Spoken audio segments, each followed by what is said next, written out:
Hello friends, स्वागत है आप सबों का एविशी एकेडमी पर। तो फ्रेंड्स, आज के इस क्लास में हम लोग महेश कुमार बंडवाल सर के द्वारा जो एनसीईआरटी सामान्य अध्ययन का बुक मार्केट में लाया गया है उसका क्लास देखने वाले हैं। आप में से जो भी लोग नए हो, आप लोग यहाँ पर ध्यान रखिएगा। क्लास 6 से लेकर के 12 तक का संपूर्ण निचोड़ के रूप में यह वाला बुक है। अगर आप इस बुक को लेना चाहते हो, आसपास के बुक शॉप से आप ज़रूर ले लीजिएगा। आपको यह ध्यान रखना है कि यह वाला जो बुक है प्रैक्टिस वर्क बुक है, यानी कि इसमें आपको वस्तुनिष्ठ प्रश्नोत्तर संग्रह मिलेगा, यानी कि एमसीक्यू के रूप में आप आज के इस क्लास को देखने वाले हो। अगर इसका आप वन लाइनर बुक लेना चाहते हो तो वह भी मिलेगा, और यह वाला जो बुक है एमसीक्यू वाला है। आप में से जो भी लोग नए हो, आप लोग यहाँ पर देख लीजिएगा। इन सारे टॉपिक को हम लोगों ने समझिए कि देख लिया है, कवर कर लिया है। आज के इस क्लास में हम लोग क्या देखने वाले हैं, सबसे पहले से समझिए और क्लास को फिर देखने में आपको अच्छा लगेगा। भारतीय राज व्यवस्था यानी कि इंडियन पॉलिटी को देखेंगे, जिसमें कि भारत का संवैधानिक विकास, फिर उसके बाद भारतीय संविधान की प्रमुख विशेषता क्या है, उद्देशिका के बारे में, संघ और उसका राज क्षेत्र, नागरिकता। आज के इस क्लास में जो जो टॉपिक देखेंगे सबसे पहले उसे डिस्कस कर लेते हैं। और ये ध्यान रखिएगा, एमसीक्यू के रूप में आपको यह वाला क्लास अभी मिलने वाला है। मूल अधिकार, राज्य के नीति निर्देशक तत्व, मूल कर्तव्य, राष्ट्रपति और उपराष्ट्रपति। पेज नंबर यहाँ पर जो 25 है, आज की इस क्लास में आप पेज नंबर 1 से लेकर के 25 तक के पेज को देखने वाले हो। राष्ट्रपति और उपराष्ट्रपति तक हम लोग कवर करेंगे। फिर से कह दे रहे हैं, हर एक टॉपिक का जो बेस्ट से बेस्ट सवाल अभी तक आ चुका है, जो आ सकता है, सारे सवालों को हर एक टॉपिक में कवर किया गया है। तो एक भी टॉपिक नहीं छोड़िएगा। आज के इस क्लास में राष्ट्रपति उपराष्ट्रपति को देखेंगे, और इसके बाद का जो क्लास होगा उसमें आपको संघीय मंत्रिपरिषद से आगे देखने को मिलेगा। काफ़ी ज़्यादा कहिए कि टॉपिक है, ये आपको पता होगा, इंडियन पॉलिटी में काफ़ी टॉपिक है। लास्ट पेज नंबर 75 तक है, तो 25 तक कवर करते हैं। अगर आपको क्लास अच्छा लगे तो वीडियो को लाइक शेयर सब्सक्राइब आप खुद से कर देंगे। लाइक शेयर वगैरह के लिए आपको परेशान नहीं करेंगे, है ना। इसका और भी क्लास देखना हो तो प्लेलिस्ट आप चेक कर सकते हो, या नहीं तो फिर नीचे डिस्क्रिप्शन में लिंक आपको मिलेगा, तो वहाँ से भी आप और भी जो क्लास है इसका देख सकते हो, देख लीजिएगा। तो आइए, बहुत ज़्यादा टाइम नहीं बर्बाद करते हैं। आपके आने वाले एग्जाम के लिए काफ़ी ज़्यादा इम्पॉर्टेंट आज का यह क्लास होने वाला है, तो ध्यान से बने रहिएगा, हर एक सवाल को रटते चलिएगा।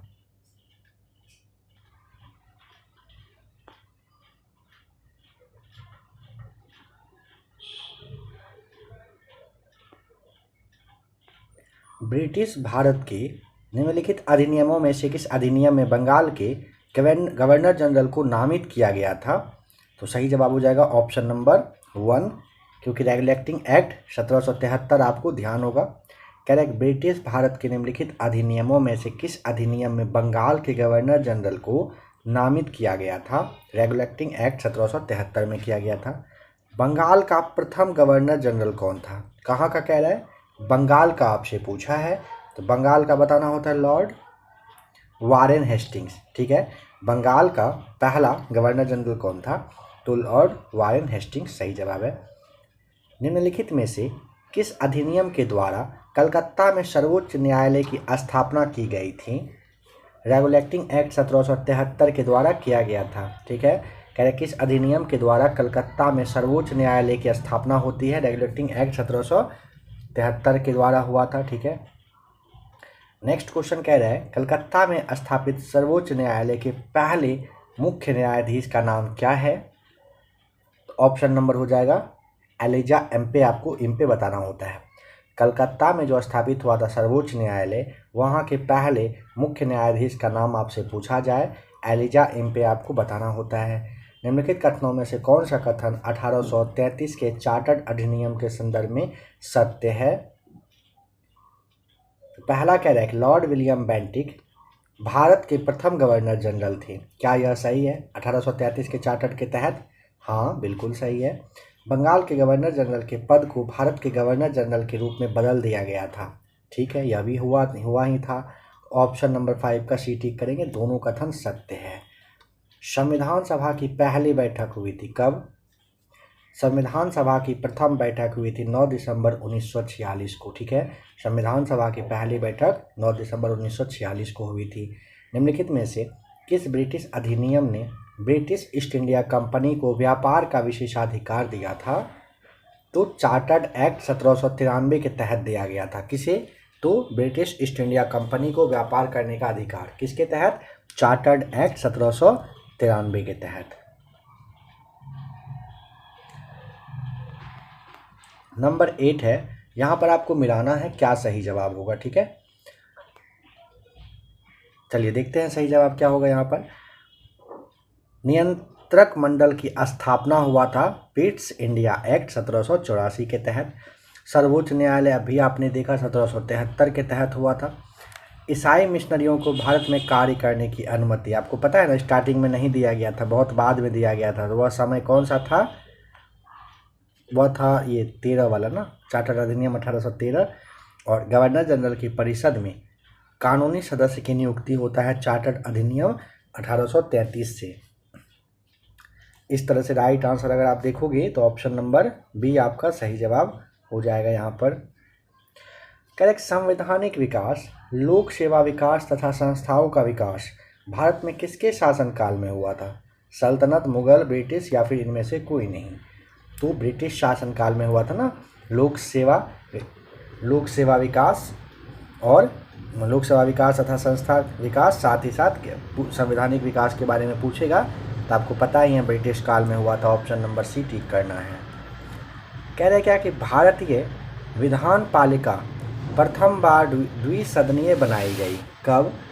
तो वह बना था 1919 के भारत सरकार अधिनियम के द्वारा। भारतीय विधान पालिका पहली बार द्विसदनीय बनाई गई थी कब? 1919 के जो चार्टर्ड एक्ट आया था ना, उसी के तहत आपको ध्यान रखना है। कह रहे किस अधिनियम के द्वारा ब्रिटिश संसद ने चाय के व्यापार और चीन के साथ व्यापार को छोड़कर ईस्ट इंडिया कंपनी के सभी व्यापारिक एकाधिकार को समाप्त कर दिया था? तो ये हो जाएगा ना 1813 का चार्टर्ड अधिनियम था वो, ठीक है। चाय और चीन के अलावा सब चीज़ समाप्त कर दिया था उनका शासन, सब चीज़ पर से। नंबर 12 में निम्नलिखित में से किस ब्रिटिश अधिनियम ने भारतीय सिविल सेवा को खुली प्रतिस्पर्धा के रूप में पेश किया था? Option number A, chartered act 1853 के तहत हुआ था। निम्नलिखित में से किस ब्रिटिश अधिनियम ने भारतीय सिविल सेवा को खुली प्रतिस्पर्धा के रूप में पेश किया था? तो चार्टर्ड एक्ट 1853 ने किया था। निम्नलिखित में से किस ब्रिटिश अधिनियम ने तीनों प्रेसिडेंसियों को एक समान प्रणाली में एकत्रित कर दिया था? ऑप्शन नंबर जो बी है ना अपना, यही सही जवाब हो जाएगा। भारत परिषद अधिनियम 1861 ने। निम्नलिखित में से किस ब्रिटिश अधिनियम ने तीनों प्रेसिडेंसियों को एक समान प्रणाली में एकत्रित कर दिया था? तो भारत परिषद अधिनियम 1861 ने किया था। निम्नलिखित में से किस अधिनियम के अंतर्गत भारतीय विधान परिषद को बजट पर बहस करने की शक्ति प्राप्त है? किस पर शक्ति मिला था? तो भारत परिषद अधिनियम 1892 के तहत। काफ़ी इंपॉर्टेंट सवाल है, जरूर याद रखिएगा। कह रहे हैं निम्नलिखित में से किस अधिनियम के अंतर्गत भारतीय विधान परिषद को बजट पर बहस करने की शक्ति? तो आपको ना भारतीय परिषद अधिनियम 1892 बताना होता है। निम्नलिखित कथनों पर विचार करें, इनमें से कौन सा कथन भारत परिषद अधिनियम 1909 के संदर्भ में कह रहा है कि सही है? तो देखिए पहले देखते हैं तो 1909 के तहत क्या रहा है। कह रहे क्या कि इस अधिनियम के अनुसार ब्रिटिश सरकार ने सांप्रदायिक निर्वाचन मंडल का भी प्रारंभ किया, जिसका कि उद्देश्य हिंदू और मुस्लिम के मध्य मतभेद पैदा कर उनकी एकता को खत्म करना था। बिल्कुल सही है, 1909 के तहत ये तो चाहते ही थे ब्रिटिश सब, है ना।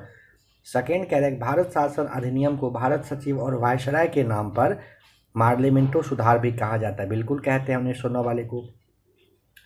इस व्यवस्था के तहत परिषद की कुछ सीटें मुस्लिमों के लिए आरक्षित कर दी गई, जिनका निर्वाचन भी मुस्लिम मतदाताओं द्वारा ही किया जाना था। एकदम सही है, ऑप्शन नंबर डी आपको टिक करना होता है। कह रहे हैं कि अच्छा बताइए, तो सिखों के लिए भी किया गया था क्या? अगर किया गया था तो कब किया गया था, पता है? बताइए कमेंट करके अगर जानते हैं तो। निम्नलिखित कथनों पर विचार करें और इनमें से कौन सा कथन मॉन्टेग्यू चेम्सफोर्ड सुधार के संदर्भ में सही है? देखते हैं। कह रहे केंद्र में द्विसदनात्मक विधायिका की स्थापना होती है मॉन्टेग्यू चेम्सफोर्ड से, ठीक है। प्रथम बार महिलाओं को यानी कि सीमित मात्रा में ही मत देने का अधिकार मिला, ठीक है। 16 का आपको सी टिक करना होगा, दोनों कथन सही है। निम्नलिखित में से किस ब्रिटिश अधिनियम ने लोक सेवा आयोग की स्थापना की थी? तो भारत सरकार अधिनियम 1919 के तहत किया गया था। निम्नलिखित में से किस ब्रिटिश अधिनियम ने लोक सेवा आयोग की स्थापना की थी? तो भारत सरकार अधिनियम 1919 ने किया था। निम्नलिखित में से किस अधिनियम में कह रहे हैं कि नियंत्रक एवं महालेखा परीक्षक नामक पद का सुझाव दिया गया था?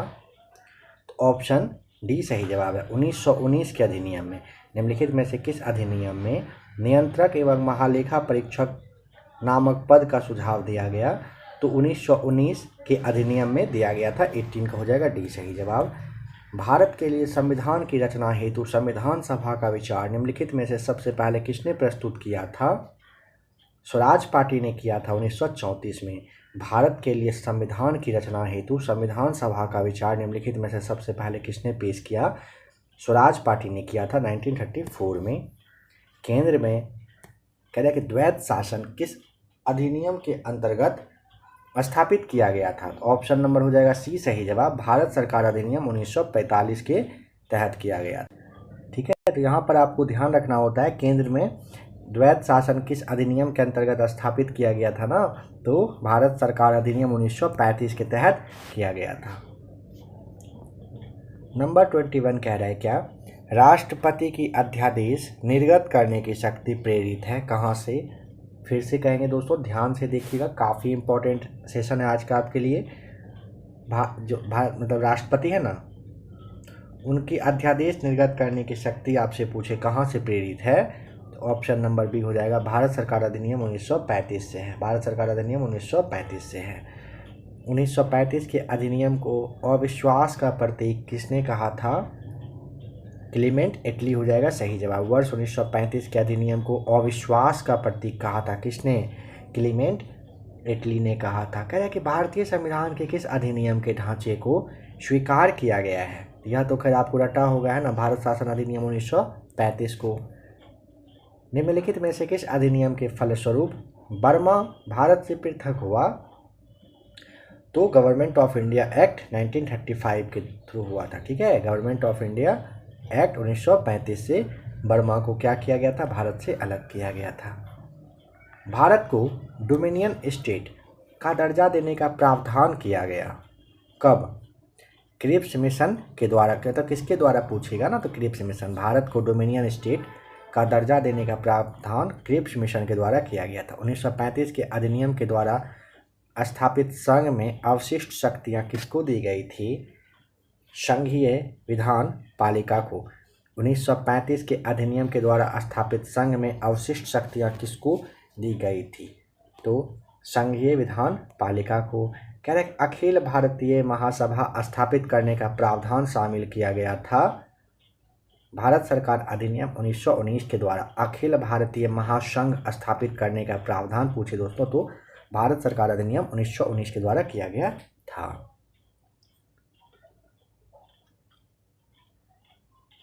भारत का संघीय न्यायालय निम्नलिखित में से किस वर्ष स्थापित किया गया था? ऑप्शन नंबर बी 1937 आपको ध्यान रखना होता है। भारत का संघीय न्यायालय निम्नलिखित में से किस वर्ष में स्थापित हुआ? 1937 में हुआ था संघीय न्यायालय। भारत की संविधान सभा गठित करने का आधार क्या था? आधार पूछेगा, कैबिनेट मिशन योजना 1946 रहा था। भारत की संविधान सभा को गठित करने का आधार पूछे, कैबिनेट योजना 1946 था। इन व्यक्तियों में से कौन कैबिनेट मिशन का सदस्य नहीं था? तो देखते हैं, विलियम वुड, यही मिल गया, गलत नहीं था। पैंथिक लॉरेंस, अलेक्जेंडर और स्टेफोर्ड क्रिप्स। काफ़ी इंपॉर्टेंट यह तीनों नाम हैं, इसे ना याद जरूर कर लीजिएगा।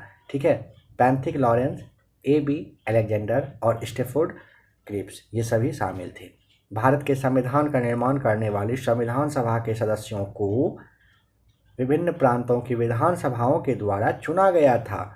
भारत के संविधान का जो निर्माण करने वाली संविधान सभा बनी थी ना, उसके सदस्य को ना अलग अलग प्रांत, मतलब समझिए ना कि स्टेट वगैरह आप कह सकते हो, स्टेट तो था नहीं, मतलब प्रांत को स्टेट के रूप में समझ सकते हैं, वहाँ से किया गया था शामिल, जैसे होता है। कौन सा कथन 1833 के चार्टर अधिनियम के संदर्भ में सही है? बताइए किसके? कह रहे कौन सा कथन 1833 के चार्टर अधिनियम के संदर्भ में सही है? तो इसमें ब्रिटिश ईस्ट इंडिया कंपनी को एक प्रशासनिक निकाय के रूप में बनाया था, सही है। इसने मिशनरियों को भारत में संवैधानिक धर्म नहीं, पहला वाला बस सही है, 32 का ए सही जवाब हो जाएगा। भारतीय संविधान के निर्माण हेतु भारतीय संविधान सभा के कितने अधिवेशन हुए थे? बहुत अच्छा सवाल है। अधिवेशन आपसे अगर पूछेगा ना, 12 अधिवेशन हुआ था। 12 बार समझिए कि एक तरह से बैठक हुआ था, ठीक है। किस अधिनियम को मार्ले मिंटो सुधार के नाम से आप जानते हो? मार्ले मिंटो, तो ये तो आपको खैर रटा है ना, भारत शासन अधिनियम 1909 को कहते हैं, ठीक है। तो संविधान एक विकास कैसे हुआ था वो आपने देखा। अब भारतीय संविधान की प्रमुख विशेषता, अभी जो आपने किस तरह से संविधान का क्या तैयार हुआ था जो देखा ना, 34 क्वेश्चन, समझिए कि इसे आप अगर रट लेंगे ना तो यहाँ से इस टॉपिक से एक भी नहीं छूटेगा। अब भारतीय संविधान की प्रमुख विशेषता मतलब क्या चीज़ विशेषता है, क्या खासियत है, कहाँ से लिया गया है, किस तरह का संविधान है, सब कुछ यहाँ देखेंगे। और इस टॉपिक को भी अच्छे से देख लोगे तो यहाँ से भी आपका हर एक सवाल बनेगा। कह रहा है कि संविधान में हमारे देश का उल्लेख किन नामों से किया गया है? भारत तथा इंडिया तो आप जानते ही हो। भारतीय संविधान किस दिन से पूर्णतः लागू हुआ था? लागू अगर पूछे ना तो 26 जनवरी 1950 को लागू हुआ था, बनकर तैयार हुआ था 26 नवंबर 1949 को। विश्व का सबसे बड़ा लिखित और सर्वाधिक व्यापक संविधान कहाँ का है? तो वो अपने प्यारे भारत का है। भारतीय संविधान की विशेषता है क्या? अंशतः लचीला व अंशतः कठोर आपको बताना होता है, भारतीय संविधान की विशेषता है। लिखित संविधान की अवधारणा का उल्लेख सबसे पहले किस देश में किया गया था? सबसे पहले आपको पता है ना, संयुक्त राज्य अमेरिका में हुआ था। भारत एक गणतंत्र है, इसका अर्थ क्या है? इसका अर्थ है कि भारत में वंशानुगत शासन नहीं है। गणतंत्र का मतलब सबसे अच्छा यही यहाँ पर सी सही जवाब हो जाता है। भारतीय संविधान के किस संशोधन को लघु संविधान कहा जाता है? ये तो खैर आप जानते हो, 42वां 1976 में हुआ था। अच्छा, सूची को यहाँ मिलाने के लिए कहा है, सूची यहाँ है, देखिए। भारतीय संविधान के तत्व और जिस देश से वह लिया गया है, मिलाइए, देखते हैं। राज्य का नीति निर्देशक कहाँ से आया है? आयरलैंड से आया है। उसके बाद मूल अधिकार संयुक्त राज्य अमेरिका से आया है। समवर्ती सूची अगर पूछे ऑस्ट्रेलिया से। और भारत राज्यों का संघ है तथा संघ में अधिक शक्ति निहित है, कहाँ से? कनाडा से लिया गया है। आपको यहाँ पर बी टिक करना होता है 8 का। 9 कह रहा है कि कल्याणकारी राज्य का तात्पर्य क्या है? कल्याणकारी राज्य का तात्पर्य होता है अधिकतम लोगों का अधिकतम कल्याण सुनिश्चित करना, ठीक है। कल्याणकारी राज्य का मतलब अधिकतम लोगों का अधिकतम कल्याण सुनिश्चित करना होता है। नंबर 10 में आपको मिलाने के लिए कह रहा है, ठीक है। देखते हैं क्या है सही। संघ तथा उसका कार्य क्षेत्र, क्या कह रहे हैं? अच्छा,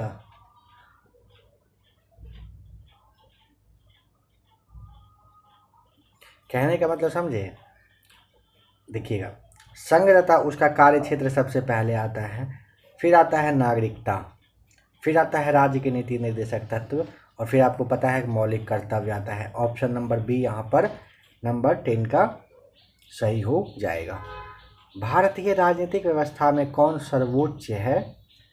तो आपको पता ही है, संविधान की सर्वोच्चता है। अपने यहाँ निम्नलिखित में से कौन एक भारत के संविधान का संघीय लक्षण नहीं है? तो लिखित संविधान है, स्वतंत्र न्यायपालिका है, कठोर संविधान, ठीक, दोहरी नागरिकता है अपने देश में नहीं ना। ऑप्शन नंबर डी हो जाएगा सही जवाब अपना। कह रहे निम्नलिखित में से कौन भारतीय संविधान की विशेषता नहीं है? तो दोहरी नागरिकता जस्ट आपने देखा, हम लोग के यहाँ दोहरी नागरिकता है ही नहीं, ये टिक कर देंगे यहाँ पर, है ना। द्विसदनीय विधानमंडल है, एकीकृत न्यायपालिका है, अखिल भारतीय सेवाएं हैं। संसदीय प्रणाली को सरकार के रूप में किस नाम से जाना जाता है? देखिए, वेस्टमिंस्टर के नाम से, उत्तरदायी सरकार के नाम से, मंत्रिमंडलीय सरकार के नाम से, सब हम लोग इसे कहते हैं। उपयुक्त सभी हो जाएगा सही जवाब।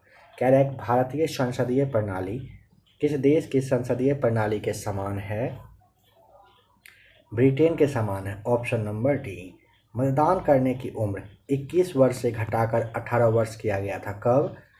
तो 61वें संविधान संशोधन 1989 के द्वारा हुआ था। भारतीय संविधान के वृहद होने का कारण क्या है? भारतीय संविधान का वृहद मतलब बड़ा होने के कारण है कि इसमें संघ और राज्य दोनों सरकारों के प्रावधान दिए गए हैं। ऑप्शन डी आपको टिक करना है। भारतीय न्यायपालिका की सर्वोच्चता का सिद्धांत कहाँ से लिया गया है? तो भारतीय न्यायपालिका जो है ना, अमेरिका के सर्वोच्च न्यायालय से आया है, ये सही जवाब है। भारतीय संविधान के किस भाग में मौलिक अधिकारों का वर्णन है? भाग 3 में आपको बताना होता है क्या है मौलिक अधिकार। संविधान अनुच्छेद 356 जो अपने संविधान में है वो क्या करता है?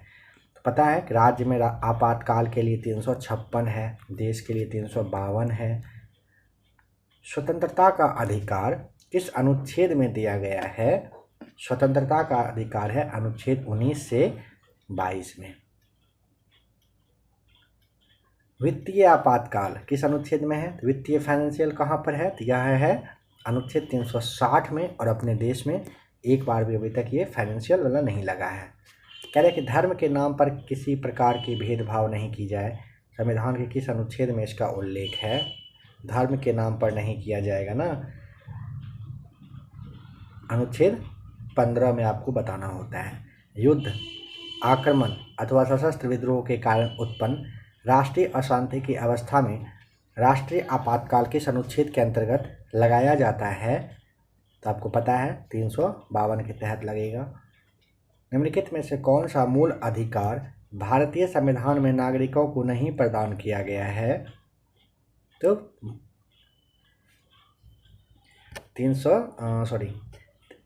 सी हो जाएगा यहाँ पर संपत्ति का अधिकार। ठीक है,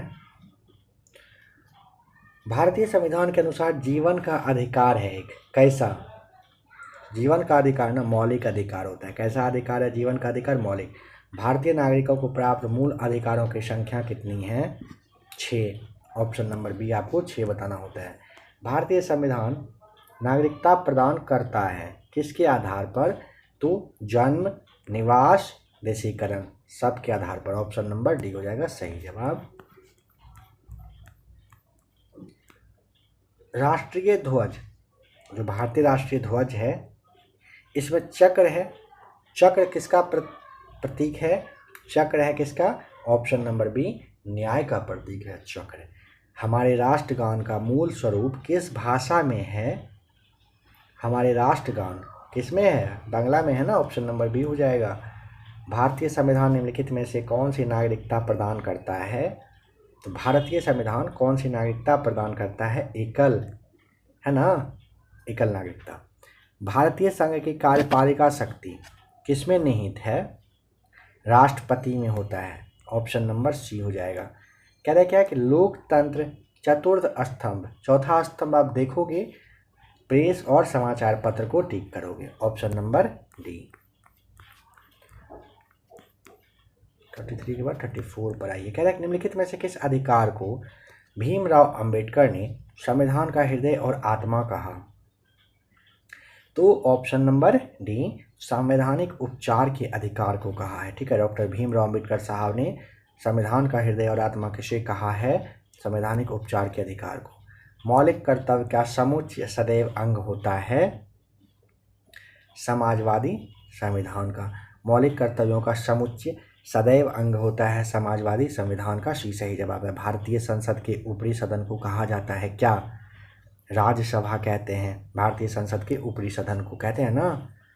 कह रहा है कि भारतीय संविधान में है, तो भारतीय संविधान में ना 350 से अधिक अनुच्छेद आप यहाँ पर टिक करोगे। ठीक है,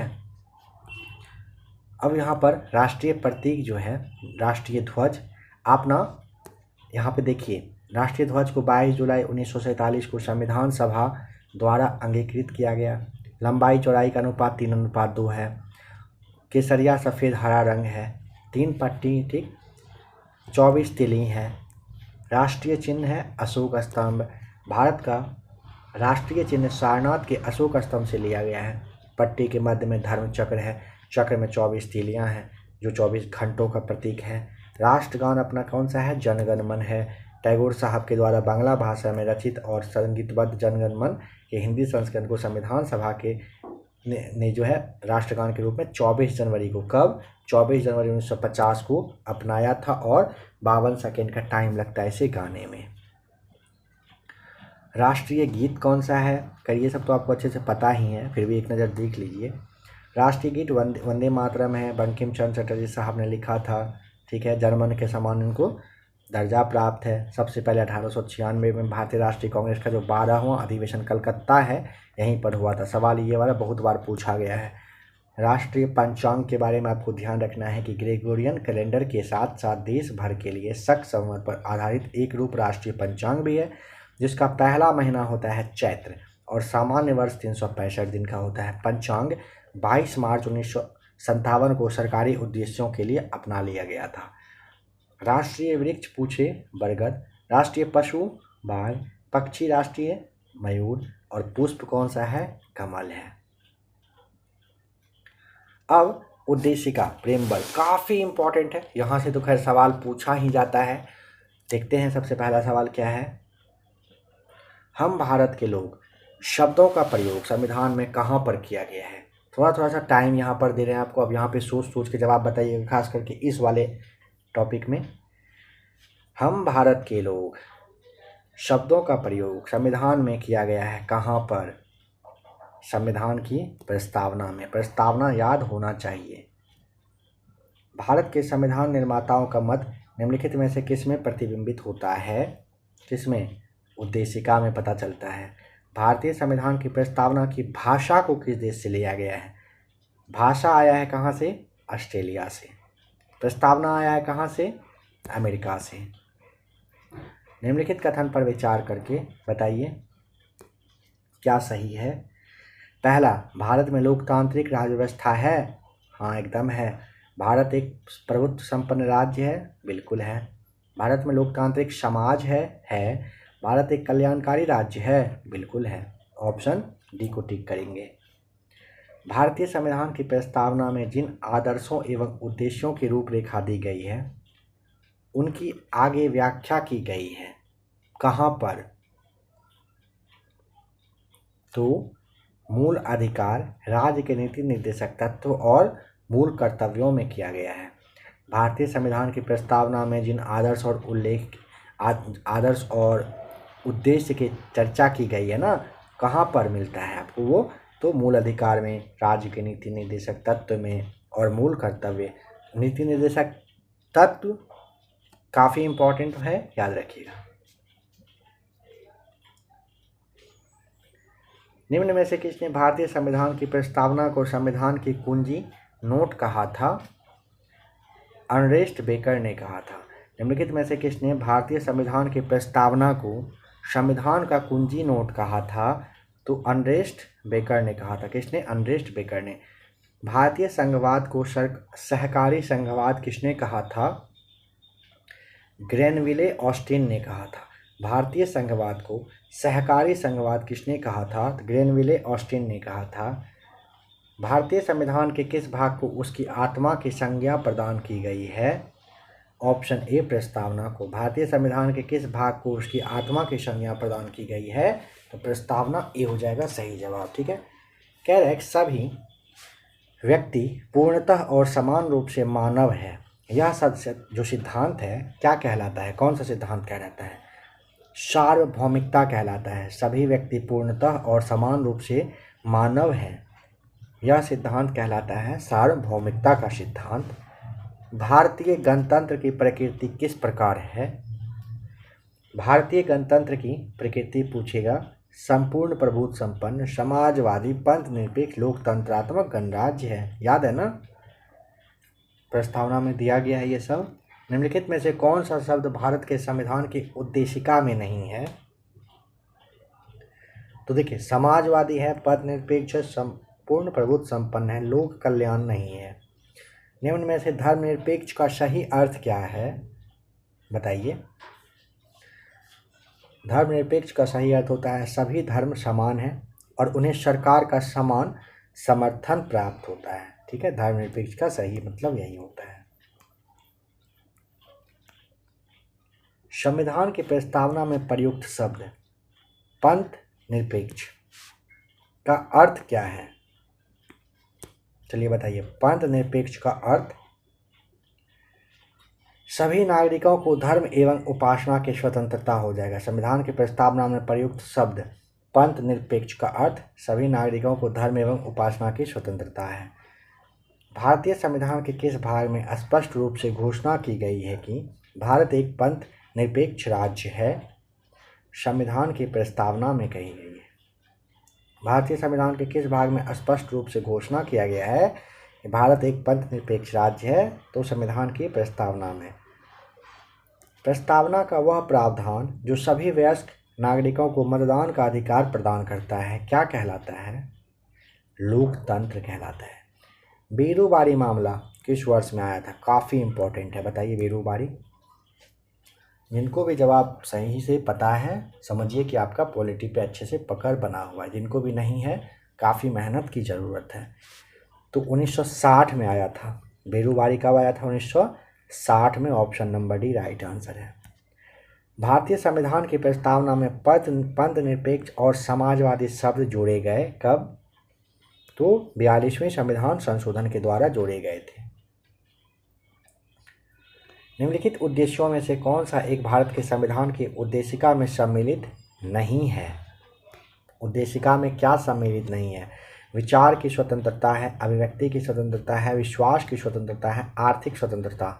ऑप्शन बी हो जाएगा सही जवाब, नहीं है, उद्देशिका में नहीं है, याद रखिएगा। निम्नलिखित में से कौन सा शब्द भारतीय संविधान की प्रस्तावना में नहीं लिखा है?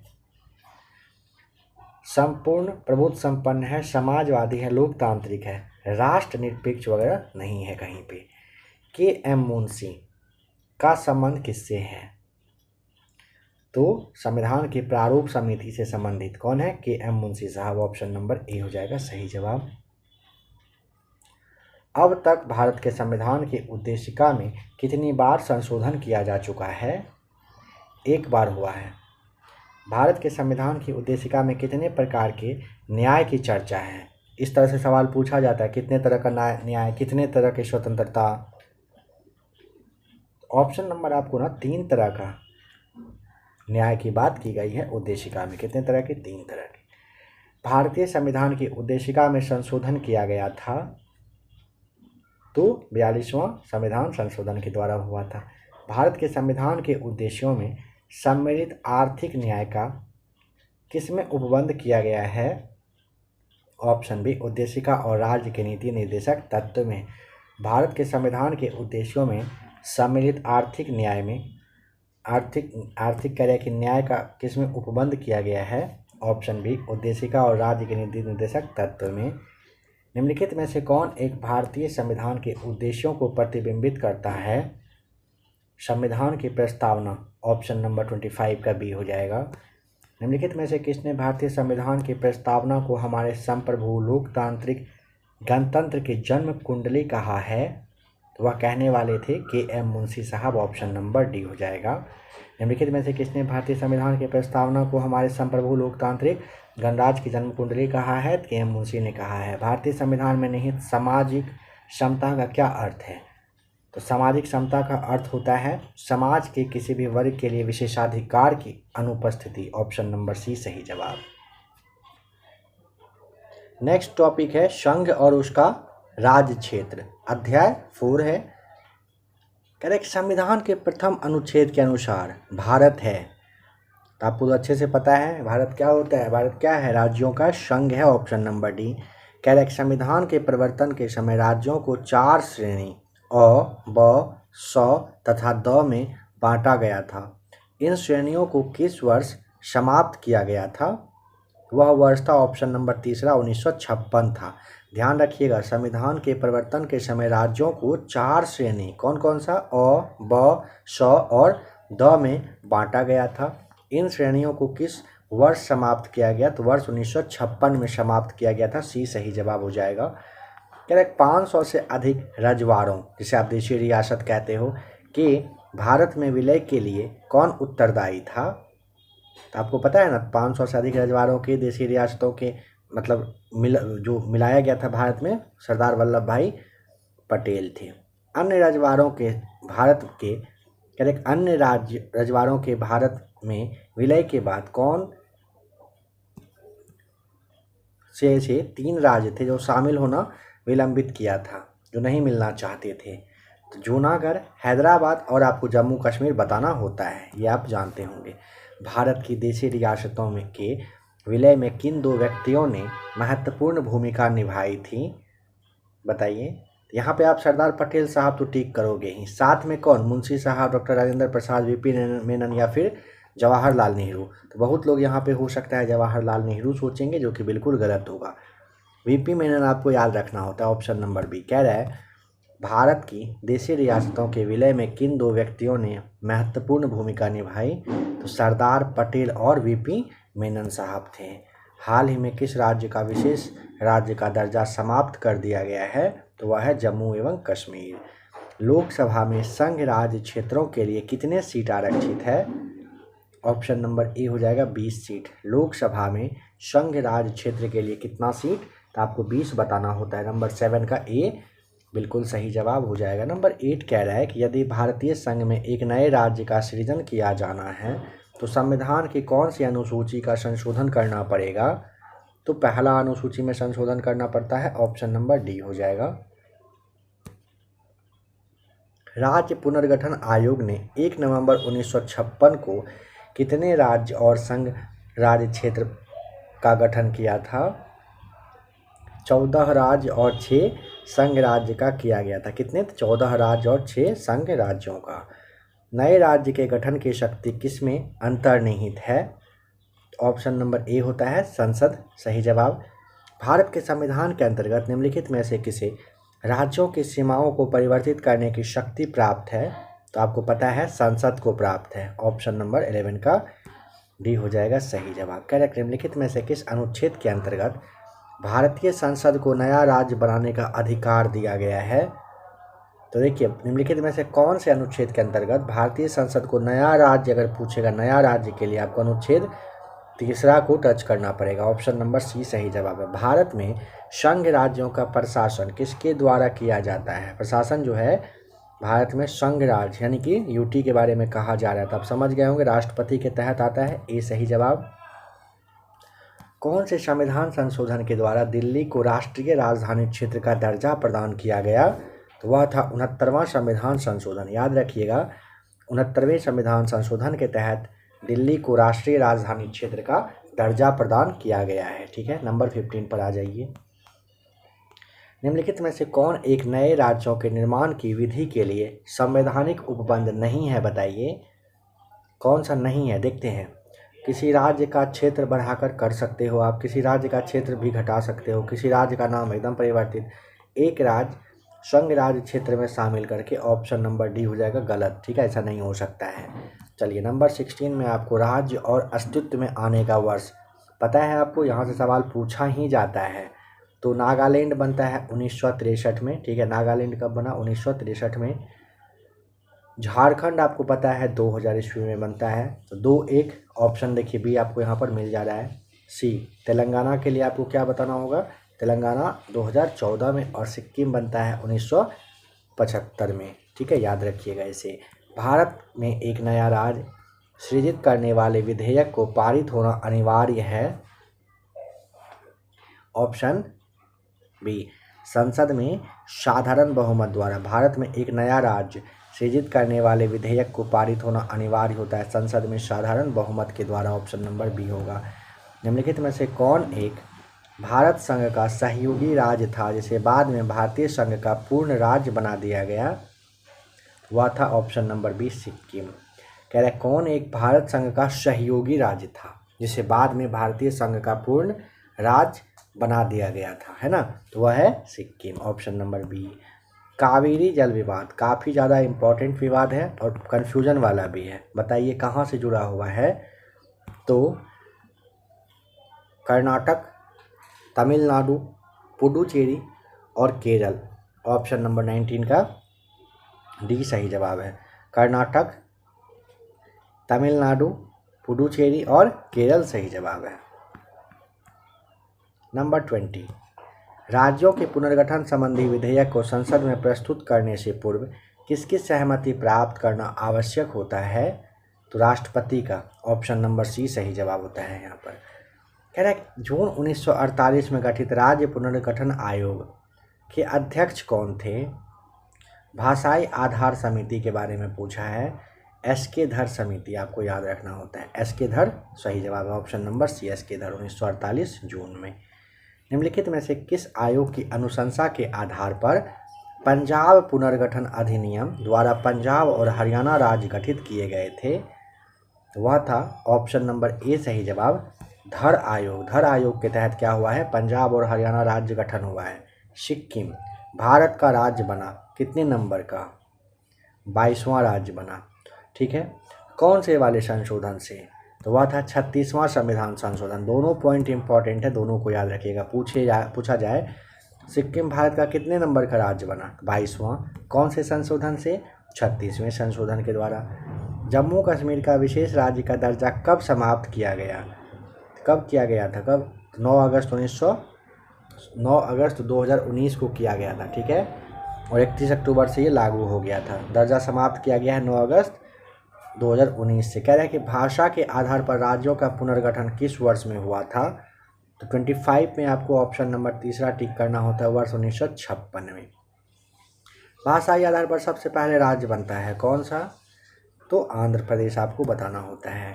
केंद्र शासित प्रदेशों से संबंधित कौन सा कथन सही नहीं है? देखिए, सभी राज्य भारत की संघीय व्यवस्था के सदस्य हैं, सही बात है। केंद्र शासित प्रदेश केंद्र सरकार के सीधे नियंत्रण में होते हैं। केंद्र के साथ शक्ति के विभाजन में सहयोगी है, सभी सही है। ऑप्शन नंबर 27 का डी टिक करना है यहाँ पर। नंबर 28 कह रहा है वर्ष 1956 में कौन से संविधान संशोधन के माध्यम से केंद्र शासित प्रदेश के रूप में पुनर्गठन किया गया था? तो वह था 7वां संविधान संशोधन। वर्ष 1956 में किस संविधान संशोधन के माध्यम से? 7वें संविधान संशोधन के माध्यम से प्रदेशों के रूप में पुनर्गठन किया गया था केंद्र शासित प्रदेश को। भारतीय संविधान का कौन सा भाग केंद्र शासित प्रदेशों से संबंधित है? भाग 8वां आपको याद रखना होता है। भारतीय संविधान का कौन सा भाग केंद्र शासित प्रदेश से संबंधित है? तो भाग 8वां सही जवाब हो जाएगा। भारतीय संविधान के किन अनुच्छेदों में केंद्र शासित प्रदेशों का उल्लेख किया गया है? बताइए। ऑप्शन नंबर तीसरा 239 से 41 में भारतीय संविधान का कौन सा अनुच्छेद है? तो 239 से 41 तक में केंद्र शासित प्रदेश के बारे में चर्चा की गई है। संविधान के किस अनुच्छेद के अंतर्गत केंद्र शासित प्रदेशों को परिभाषित किया गया है? तो अनुच्छेद पहला के तहत किया गया है, ए हो जाएगा सही जवाब। ठीक है, कौन से अनुच्छेद के तहत केंद्र शासित प्रदेश को परिभाषित किया गया है? अनुच्छेद 1 के तहत। कौन सा कथन एक गलत है? देखते हैं। पहला, दमन और दीव को भारतीय संविधान के 56वें आयोग द्वारा गोवा से पृथक किया गया, सही बात है। दादरा एवं नगर हवेली को वर्ष 1954 तक फ्रांसीसी, गलत हो जाएगा। दीव खंबात की खाड़ी में एक द्वीप है, सही है। 32 का सी भी सही है। दमन और दीव को भारतीय संविधान के 56वें संशोधन द्वारा गोवा से पृथक किया गया, यह भी सही हो जाएगा। बी वाला गलत, 1954 तक नहीं। बताइए कब तक रहा था? 1960, 61, 62 या फिर कुछ और? कमेंट करके बताइए, कुछ पता है तो। निम्नलिखित में से कौन सा कह रहा है कि संघ राज्य क्षेत्र नहीं है? बताना है यहाँ पर। देखिए, दादरा नगर हवेली है, लक्षद्वीप है, पुडुचेरी है, लेकिन नागालैंड नहीं है। निम्नलिखित में से कौन सा कह रहा है कि संघ राज्य क्षेत्र नहीं है? तो नागालैंड हो जाएगा। ऑप्शन नंबर डी सही जवाब 33 का। कह रहा है कि किस केंद्र शासित प्रदेश को स्वयं का उच्च न्यायालय प्राप्त है? किसके पास है अपना? हंसते खेलते यहाँ पर ना दिल्ली को आप पहले टिक कर दीजिएगा। ऑप्शन नंबर बी हो जाएगा इन सब में से। निम्नलिखित में से कौन सा केंद्र शासित प्रदेश तथा उसका गठन वर्ष मिला हुआ नहीं है? आइए देखते हैं। लक्षद्वीप 1956 में बना, ठीक है। दमन दीव 62 में बना, ठीक है। चंडीगढ़ कह रहा है 1967 में, गलत है। दिल्ली 1956 में, सही हो जाएगा। ऑप्शन नंबर सी 35 का राइट आंसर है।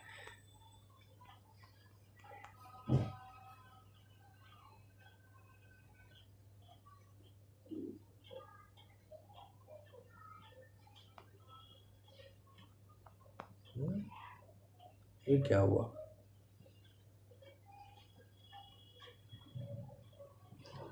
थर्टी सिक्स नंबर सवाल है ही नहीं। ठीक है, 36 नहीं है, 37 को देखिए। निम्नलिखित में से किस संघ शासित प्रदेश में मंत्रिपरिषद प्रत्यक्ष रूप से चुनी जाती है? प्रत्यक्ष रूप से अगर पूछा जाए ना तो दिल्ली से ए सही जवाब है। केंद्र शासित प्रदेश पुडुचेरी में विधानसभा कब स्थापित की गई थी? केंद्र शासित प्रदेश पुडुचेरी में पूछेगा ना, कब हुआ था? 1963 आपको बताना होता है। 38 का आपका ए सही जवाब है, 1963 में। वर्तमान में कितने केंद्र शासित प्रदेश हैं जहां विधानसभा स्थापित है? ऑप्शन नंबर तीसरा होगा 3। विधानसभा वाले केंद्र शासित प्रदेश है दिल्ली, पुडुचेरी और जम्मू कश्मीर। जम्मू कश्मीर और लद्दाख को केंद्र शासित प्रदेश बनाने के निर्णय को किस महापुरुष की जयंती पर लागू किया गया था? जस्ट आपको बताया गया था, सरदार वल्लभ भाई पटेल की। किस राज्य के नाम में, किसी राज्य के नाम में परिवर्तन करने का अधिकार निम्नलिखित में से किसके पास है? तभी हम लोगों ने देखा संसद के पास है। चलिए मिलाइए 42 में, देखते हैं क्या है। आंध्र प्रदेश बनता है 1956 में, ठीक है। हिमाचल बनता है 1971 में, हरियाणा बनता है 66 में और सिक्किम बनता है 1975 में।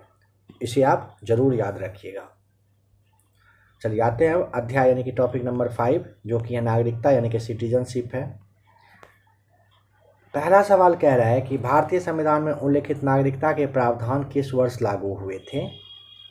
यह ना वर्ष 1949 में लागू हो गया था। भारतीय संविधान में उल्लेखित नागरिकता का प्रावधान कब लागू हुआ है? 1949, ऑप्शन नंबर बी।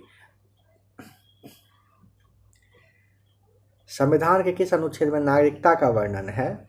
नागरिकता 5 से 11 तक है, आप जानते हो, बी सी हो जाएगा यहाँ पर। नंबर 3 कह रहा है संविधान का कौन सा भाग नागरिकता के प्रावधानों से संबंधित है? भाग दूसरा। संविधान का कौन सा भाग नागरिकता के प्रावधान से? भाग दूसरा। भारत की नागरिकता प्राप्त करने के लिए शर्तें निर्धारित करने वाला सक्षम निकाय कौन सा है? ऑप्शन तीसरा, संसद हो जाएगा सही जवाब। नागरिकता निम्नलिखित में से किन विधियों द्वारा प्राप्त की जा सकती है? अनुवांशिकता के द्वारा, यानी कि आप सिद्ध हो जाएंगे, जब कोई व्यक्ति सिद्ध हो जाता है कि इनका बेटा है नहीं है, ठीक है। और आप जन्म के द्वारा तो होते ही हो, पंजीयन द्वारा भी होता है, अनुरोध द्वारा भी नागरिकता तो एक तरह से कहिए मिलता ही है, लेकिन ये जवाब नहीं देना है। अनुरोध मतलब आप भारत सरकार से रिक्वेस्ट करते हो, फिर आपको नियम कानून कुछ फॉलो करना पड़ता है ना। 5वां का आप यहाँ पर बी को टिक करोगे। दोहरी नागरिकता निम्नलिखित में से किसकी विशेषता है? दोहरी नागरिकता, ऑप्शन नंबर हो जाएगा संघीय सरकार, ऑप्शन नंबर बी। 26 नवंबर 1949 को संविधान को अंगीकृत किए जाने के साथ संविधान के कौन से प्रावधान तुरंत लागू कर दिए गए?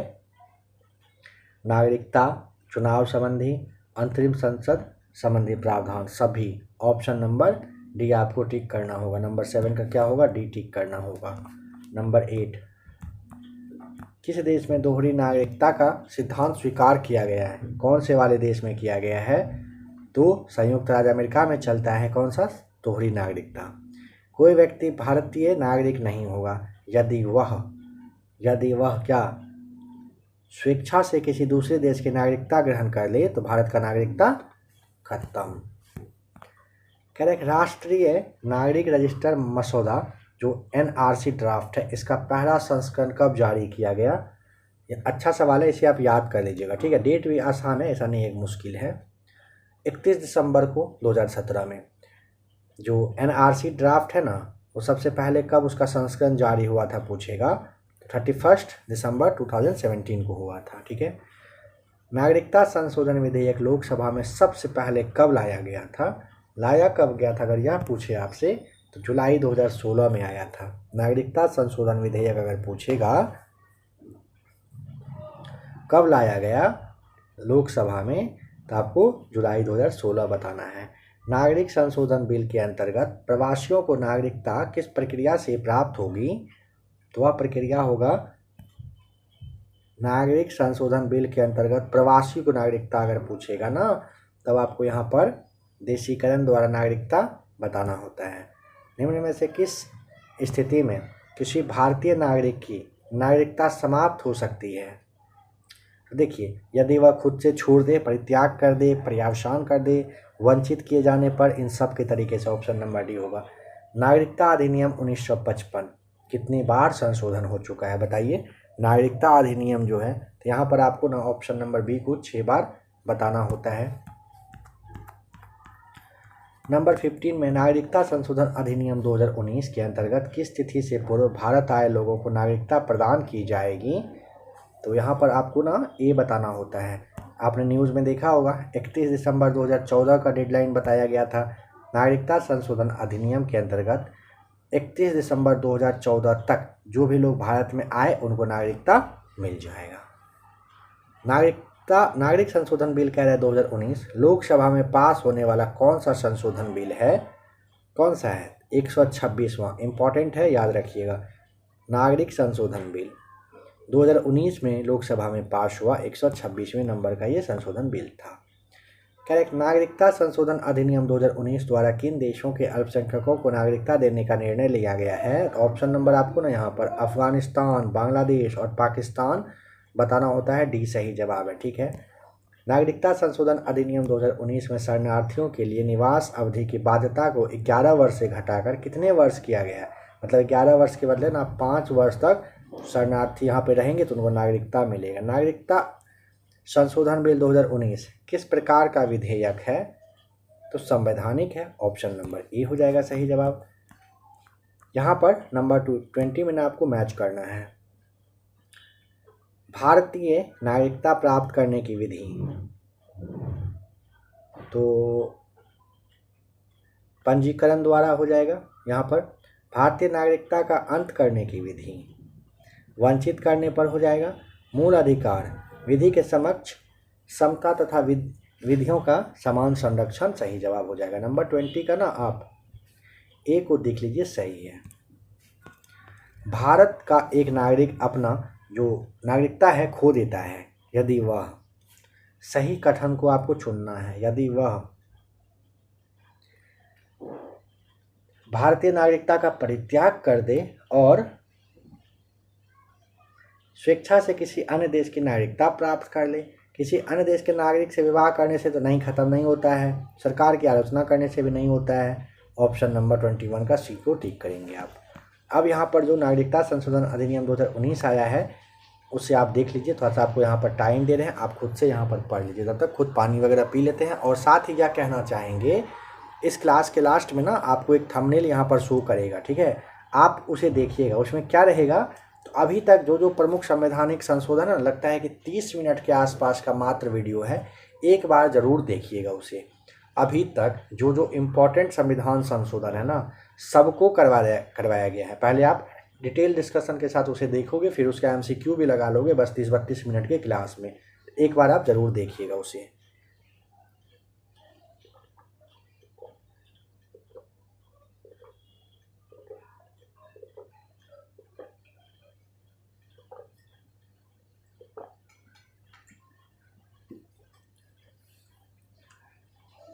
आशा है कि आप इसे देख रहे हैं अच्छे से, है ना। क्या कह रहा है कि यह अधिनियम नागरिकता अधिनियम 1955 के निम्नलिखित महत्वपूर्ण संशोधन करता है, इसमें करता है, ठीक है। देखिए अच्छे से।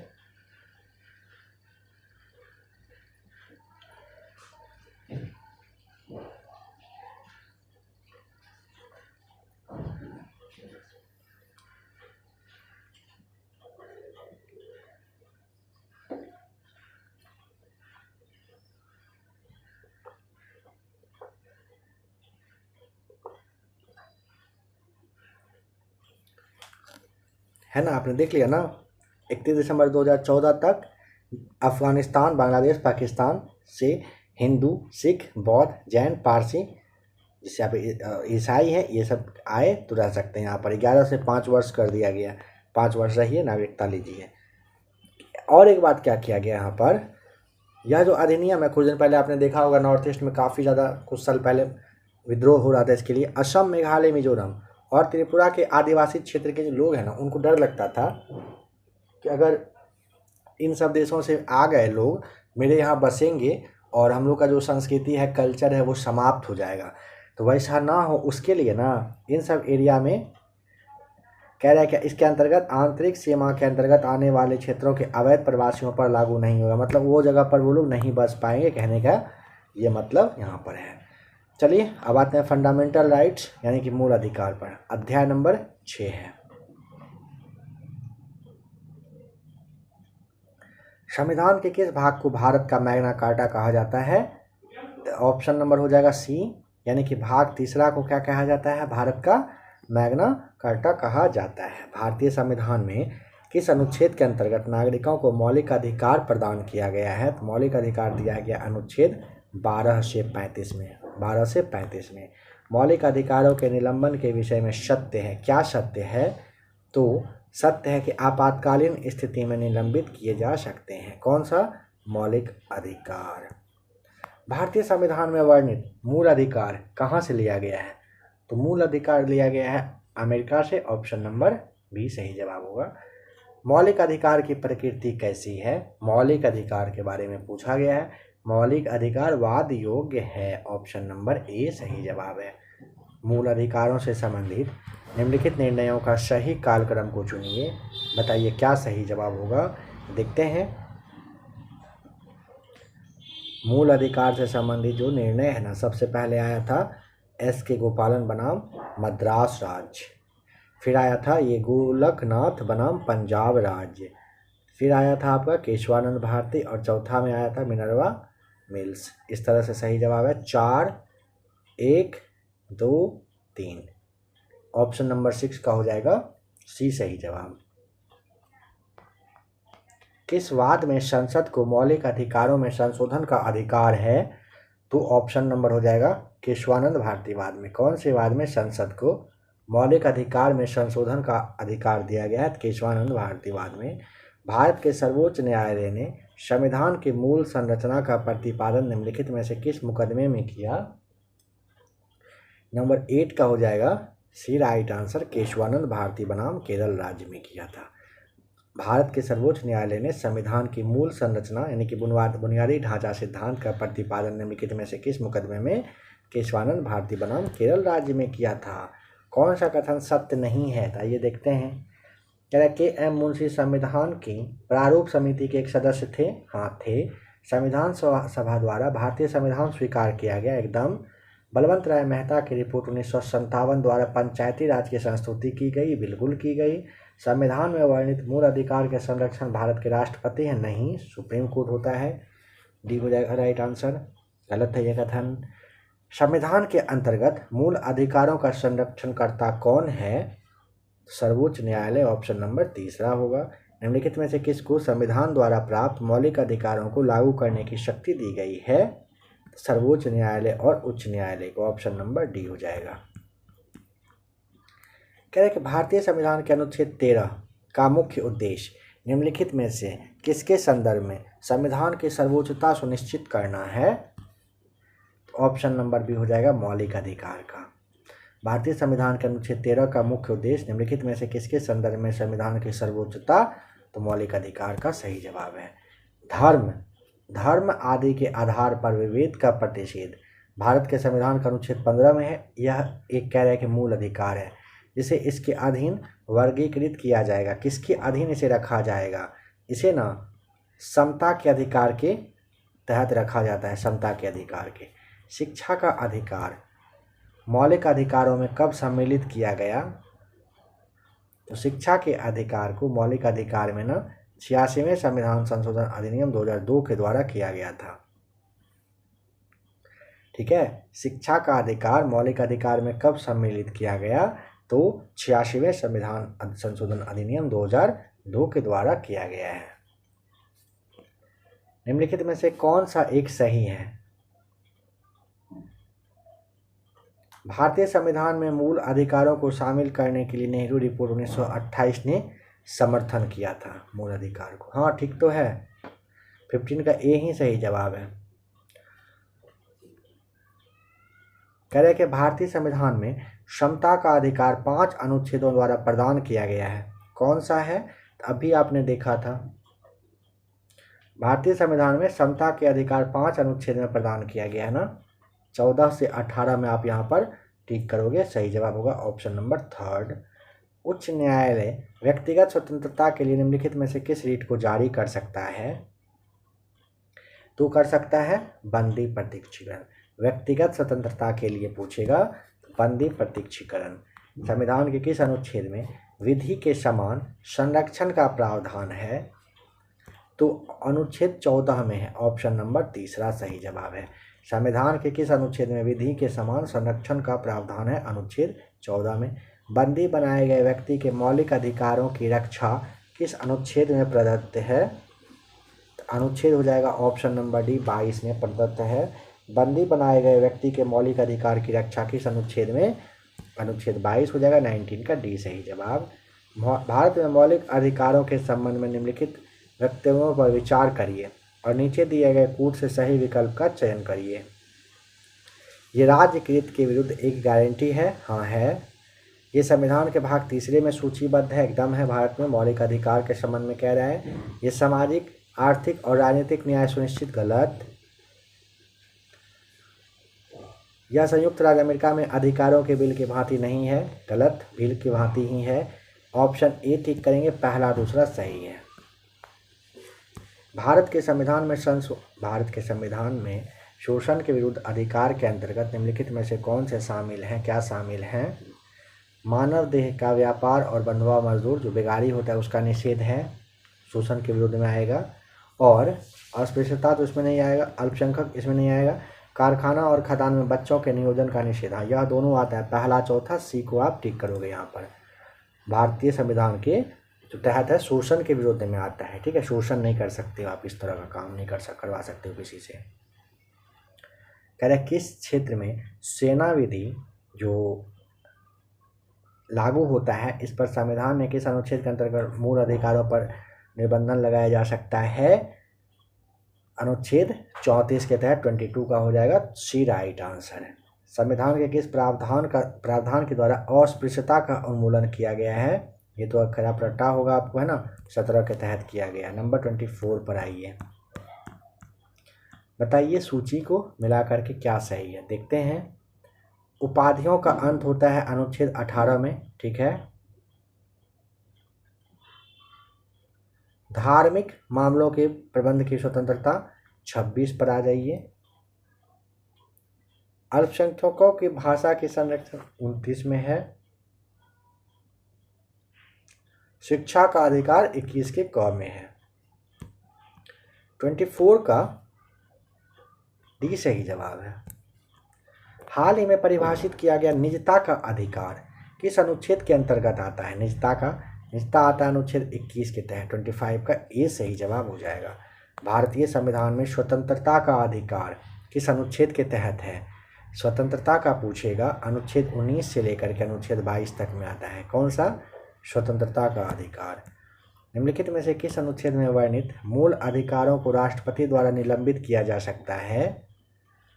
तो निम्नलिखित में से कौन सा अनुच्छेद है वह 19। मूल अधिकार को राष्ट्रपति के द्वारा ये निलंबित किया जा सकता है, ठीक है। 27 का हो जाएगा डी सही जवाब। भारतीय संविधान के किस अनुच्छेद में भाषण एवं अभिव्यक्ति की स्वतंत्रता का प्रावधान है?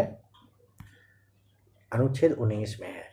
भारतीय संविधान के किस अनुच्छेद में भाषण एवं अभिव्यक्ति की स्वतंत्रता का प्रावधान है? अनुच्छेद 19 में है। भारतीय संविधान का कौन सा अनुच्छेद व्यक्ति के विदेश यात्रा के अधिकार को संरक्षण प्रदान करता है? अनुच्छेद 21 के तहत। ऑप्शन नंबर हो जाएगा तीसरा सही जवाब। उच्चतम न्यायालय की व्यवस्था के अनुसार निजी भवन के ऊपर राष्ट्रीय झंडे को फहराना कौन से वाले के अंतर्गत प्रत्येक नागरिक का मौलिक अधिकार में आएगा? तो अनुच्छेद 19 के 1 के क के तहत आप फहरा सकते हो, ठीक है। ये आपका क्या है? मौलिक अधिकार है। भारतीय गणराज्य के संविधान का कौन सा अनुच्छेद व्यक्ति की प्राण एवं दैहिक स्वतंत्रता के संरक्षण से संबंधित है? अनुच्छेद 21 हो जाएगा। ऑप्शन नंबर 31 का बी सही जवाब होगा, ठीक है। अगर पूछे भारतीय गणराज्य के संविधान का कौन सा अनुच्छेद व्यक्ति के प्राण और दैहिक स्वतंत्रता के लिए संरक्षण से संबंधित है? अनुच्छेद 21 है वह। भारत में अस्पृश्यता का निवारण निम्न में से किन उपायों के द्वारा किया जा सकता है? कानून बना करके, शिक्षा की उन्नति के द्वारा, जन जागरण के द्वारा, नौकरियों में प्रवेश दिलवाकर नहीं होगा। भारत में अस्पृश्यता का निवारण कानून बना दीजिए, शिक्षा का उन्नति करिए, जन जागरण के द्वारा आप कर सकते हो। संपत्ति के मौलिक अधिकार को कब समाप्त किया गया था? ये तो खैर रटा हुआ है ना, 44वें संविधान संशोधन 1978 के द्वारा। भारतीय संविधान द्वारा प्रदत्त निम्न में से कौन सा अधिकार गैर नागरिकों को भी उपलब्ध है? गैर नागरिकों यानी कि विदेशी लोगों के लिए। तो संवैधानिक निराकरण का अधिकार ऑप्शन नंबर डी हो जाएगा सही जवाब। निम्नलिखित में से कौन सा मूल अधिकार भारतीय संविधान में गैर नागरिक यानी कि विदेशी को कह रहा है कि नहीं दिया गया है? विदेशी को जो नहीं दिया गया है वह बताइए। तो आइए बताते हैं कौन सा है। देश के किसी भाग में बसने का अधिकार तो है, लिंग समानता का अधिकार है, सूचना का अधिकार नहीं, विदेशी को सूचना का अधिकार नहीं है, शोषण के विरुद्ध होगा, उसके खिलाफ शोषण वगैरह होगा तो उसके विरुद्ध जो अधिकार है वो उनको भी दिया गया है। सूचना का अधिकार हो जाएगा नहीं, ऑप्शन नंबर थर्ड सही जवाब है 35 का।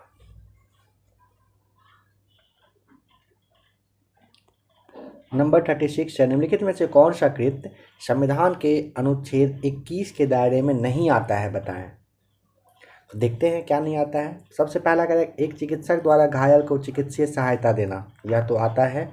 कार्यस्थल पर महिलाओं का लैंगिक उत्पीड़न, यह भी आता है।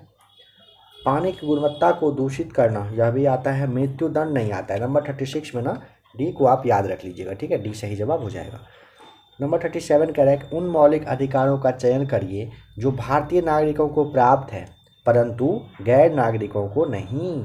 बहुत बार आपने इसे देखा है ना, भाषण एवं अभिव्यक्ति की स्वतंत्रता ये भारतीय नागरिक को मिलता है, ठीक है।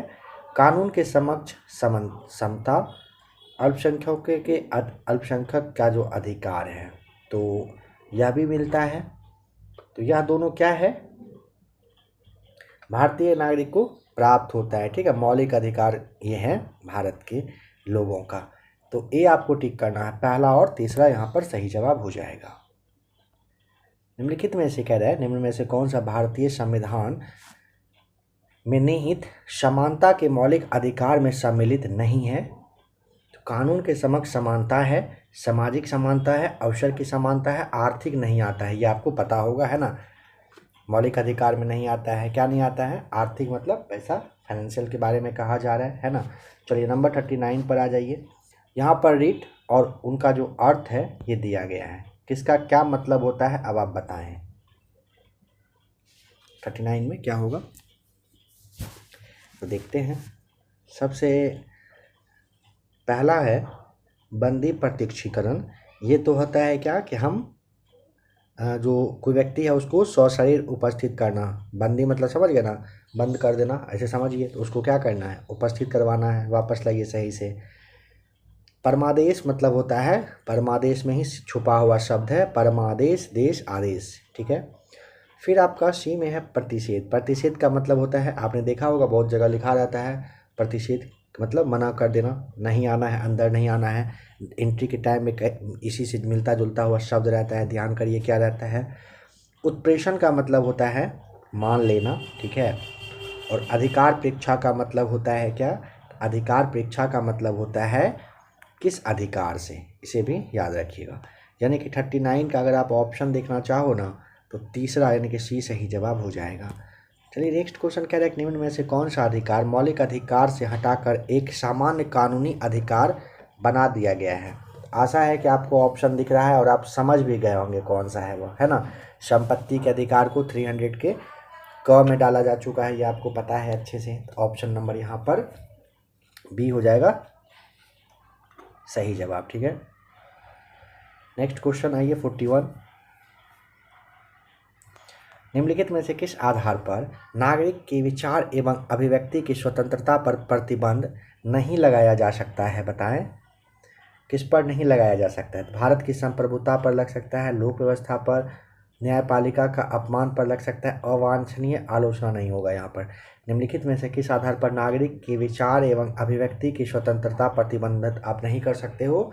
अवांछनीय आलोचना पर नहीं कर सकते हो। कह रहे कि स्वतंत्रता के अधिकार के भाग के रूप में निम्नलिखित में से कौन सा बिना हथियार के शांतिपूर्ण ढंग से इकट्ठा होने की स्वतंत्रता के अंतर्गत नहीं आता है? तो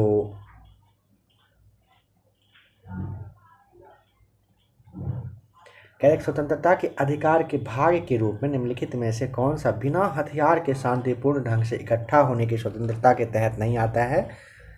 तो ऐसे अधिकारियों का घेराव करना जो अपना कर्तव्य नहीं निभाते, ये आएगा। शांतिपूर्ण इकट्ठा हो सकते हो। एकत्रित जनता जिसको हथियार नहीं रखना चाहिए, यही हो जाएगा तीसरा। नहीं नहीं नहीं नहीं, नहीं। यहाँ पर ए हो जाएगा, ऐसे अधिकारियों का घेराव जो अपना कर्तव्य नहीं निभाते, ठीक है, बिना हथियार के शांतिपूर्ण ढंग से इकट्ठा होने की स्वतंत्रता इसको नहीं है। शांतिपूर्ण आप हो सकते हो। एकत्रित जनता हो सकता है जिनको हथियार नहीं रखना चाहिए, और इस अधिकार के अभ्यास पर राज्य कानून बनाकर तर्कपूर्ण प्रतिबंध लगा सकता है, यह भी होगा। ए बस नहीं होगा यहाँ पर। जोखिम भरे उद्योगों में बाल श्रम का उपयोग निषिद्ध किया गया है। किसके द्वारा किया गया है? तो भारत के संविधान के द्वारा, पता है ना, 24 में दिया गया है। सर्वोच्च न्यायालय के निर्णय के द्वारा, संयुक्त राष्ट्र के चार्टर ने भी ऐसा माना है। तो उपयुक्त सभी हो जाएगा सही जवाब। भारतीय संविधान का कौन सा अनुच्छेद बच्चों के शोषण के विरुद्ध अधिकार, मौलिक अधिकार से संबंधित है? यही आ गया 24 सही जवाब। बंधुआ मजदूर उन्मूलन अधिनियम जो है संसद ने कब पारित किया था?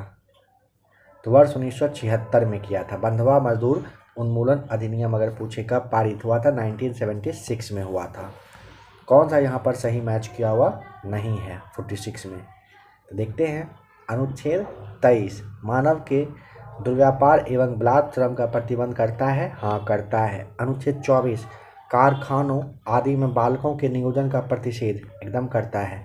26 में आपको पता है धार्मिक कार्य के प्रबंध की स्वतंत्रता दी गई है।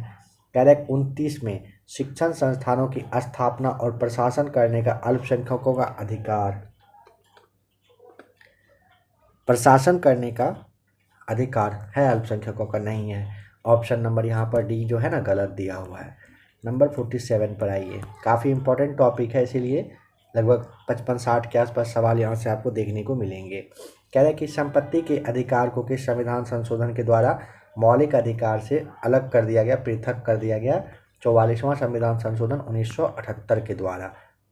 संविधान का जो भाग 3 है, इसमें प्रदत्त अधिकारों को मूल अधिकार कहा जाता है। क्योंकि बताइए क्या रीजन होगा? तो देखते हैं। पहला, ये संविधान में उल्लिखित होते हैं, ठीक है। ये प्रजातांत्रिक होते हैं? नहीं। कल्याणकारी होते हैं? नहीं। ये व्यक्तित्व विकास के लिए आवश्यक होते हैं? हाँ। संसद इनको विरुद्ध कानून नहीं बना सकती है? सही है। 48 का ना सी को टिक करेंगे। पहला, चौथा और पांचवा सही दिया गया है। करेक्ट। संविधान के किस अनुच्छेद के अंतर्गत सिखों द्वारा कृपान धारण करना धार्मिक स्वतंत्रता का अंग माना गया है? तो आपको पता है अनुच्छेद 25 के तहत। क्या है अनुच्छेद 25 के तहत? तो सिखों के द्वारा जो सिख जो कृपान रखते हैं उनकी धार्मिक स्वतंत्रता के तहत उसका एक भाग माना है, उनको इस बात की आज़ादी दी गई है। धार्मिक स्वतंत्रता के अधिकार के प्रावधान के अंतर्गत सम्मिलित है धर्म का प्रचार करने का अधिकार, सिखों को कृपान धारण करने एवं रखने का अधिकार, राज्यों को समाज सुधारक विधि निर्माण करने का अधिकार, यह भी है। धार्मिक निकायों का लोगों को धर्म परिवर्तन कराने का अधिकार है क्या? नहीं ना, तो ये गलत हो जाएगा। पहला, दूसरा, तीसरा सही है। कह रहे हैं कि भारतीय संविधान का कौन सा अनुच्छेद अल्पसंख्यकों को अपनी पसंद के शिक्षण संस्थान को स्थापित एवं संचालित करने के अधिकार को संरक्षण प्रदान करता है? अभी आपने जस्ट देखा था ना सवाल, उसका जवाब यहाँ पर अनुच्छेद आपको 30 ध्यान रखना होता है। भारत में रहने वाला ब्रिटिश नागरिक दावा नहीं कर सकता है किस चीज़ का? तो व्यापार और व्यवसाय की स्वतंत्रता के अधिकार का नहीं कर सकता है। विधि के समक्ष समता के अधिकार का वो कर सकता है। धर्म की स्वतंत्रता उनको है, आराम से अपना धर्म मानिए। जीवन और व्यक्तिगत स्वतंत्रता की सुरक्षा का अधिकार यह भी है, लेकिन व्यापार और व्यवसाय की स्वतंत्रता का अधिकार नहीं होगा। निवारक निरोध अधिनियम के अंतर्गत एक व्यक्ति बिना मुकदमा चलाए बंदी बनाया जा सकता है? 3 माह के लिए। ऑप्शन नंबर बी सही जवाब है यहाँ पर। करेक्ट, निम्नलिखित में से कौन सा अधिकार अनुच्छेद 19 का वन के घ को अनुच्छेद 21 से मिलाकर पढ़ने पर प्राप्त होता है, वह क्या है? वह ना एकांतता का अधिकार होता है। 19 के वन के घ को अनुच्छेद 21 से मिलाकर पढ़ोगे तो एकांतता का अधिकार आता है। भारतीय संविधान के अनुच्छेद 25 में प्रयुक्त हिंदू शब्द किसे सम्मिलित नहीं करता है? बौद्ध को करता है, जैन को करता है, सिख को करता है, पारसियों को नहीं करता है। 6 वर्ष की आयु से 14 वर्ष की आयु के बीच सभी बच्चों यानी कि शिशुओं को शिक्षा का अधिकार, कैसा अधिकार है? ऑप्शन नंबर बी हो जाएगा, मूल अधिकार है। भारतीय संविधान मान्यता देता है धार्मिक और भाषाई अल्पसंख्यकों का देता है।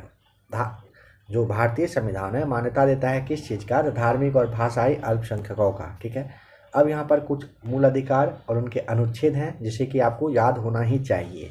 समानता का 14 से 18 तक है, स्वतंत्रता का 19 से 22 तक है, शोषण के विरुद्ध 23 और 24 में है, धर्म की स्वतंत्रता 25 से 28 तक है, संस्कृति और शिक्षा संबंधी जो अधिकार है खास करके अल्पसंख्यकों के लिए 29-30 में है, संवैधानिक उपचार का अधिकार 32 में है।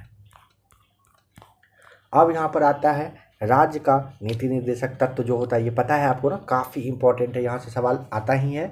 आइए इसे भी अच्छे से देखते हैं। भारतीय संविधान के किस अनुच्छेदों में राज्य के नीति निर्देशक तत्व का उल्लेख किया गया है? यहाँ तो खैर आप समझ ही गए होंगे, है ना, 36 से 51 में है। किसने कहा था कि राज्य के नीति निर्देशक तत्व एक ऐसा चेक है जिसे सुविधा अनुसार अदा किया जा सकता है?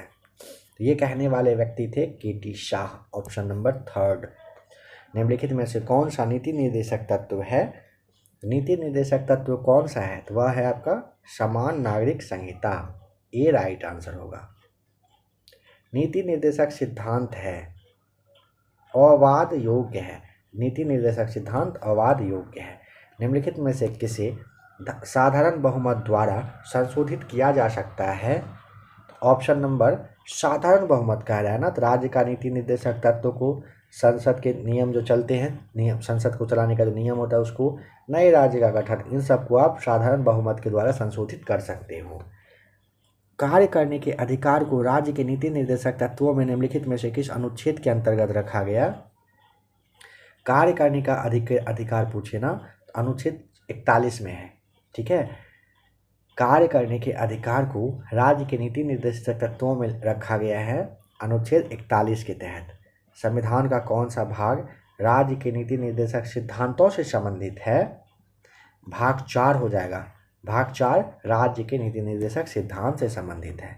संविधान का कौन सा अंश भारत के नागरिकों को आर्थिक न्याय प्रदान करने का संकेत देता है?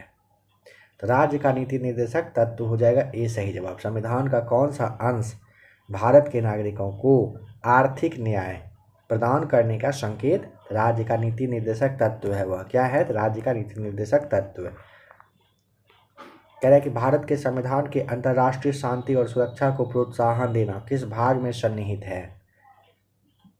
राज्य की नीति निर्देशक तत्व में आता है। भारत के संविधान में अंतर्राष्ट्रीय शांति और सुरक्षा को प्रोत्साहन देना किस भाग में सन्निहित है? राज्य के नीति निर्देशक तत्व में है।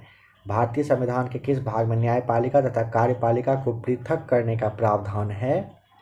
राज्य के नीति निर्देशक तत्व के सिद्धांत में यह भी है। कह रहा है कि किस निर्देशक सिद्धांत पर गांधी जी के नैतिक दर्शन का प्रत्यक्ष प्रभाव है? तो गौवध पर निषेध, अगर आपको ध्यान हो तो। ठीक है, गांधी जी के मौलिक दर्शन का प्रत्यक्ष प्रभाव कहाँ? गौवध पर निषेध, मतलब रोक लगाना पर दिखता है। राज्य के नीति निर्देशक सिद्धांत संविधान की अंतरात्मा है जो संविधान दर्शन को मूर्त रूप देते हैं।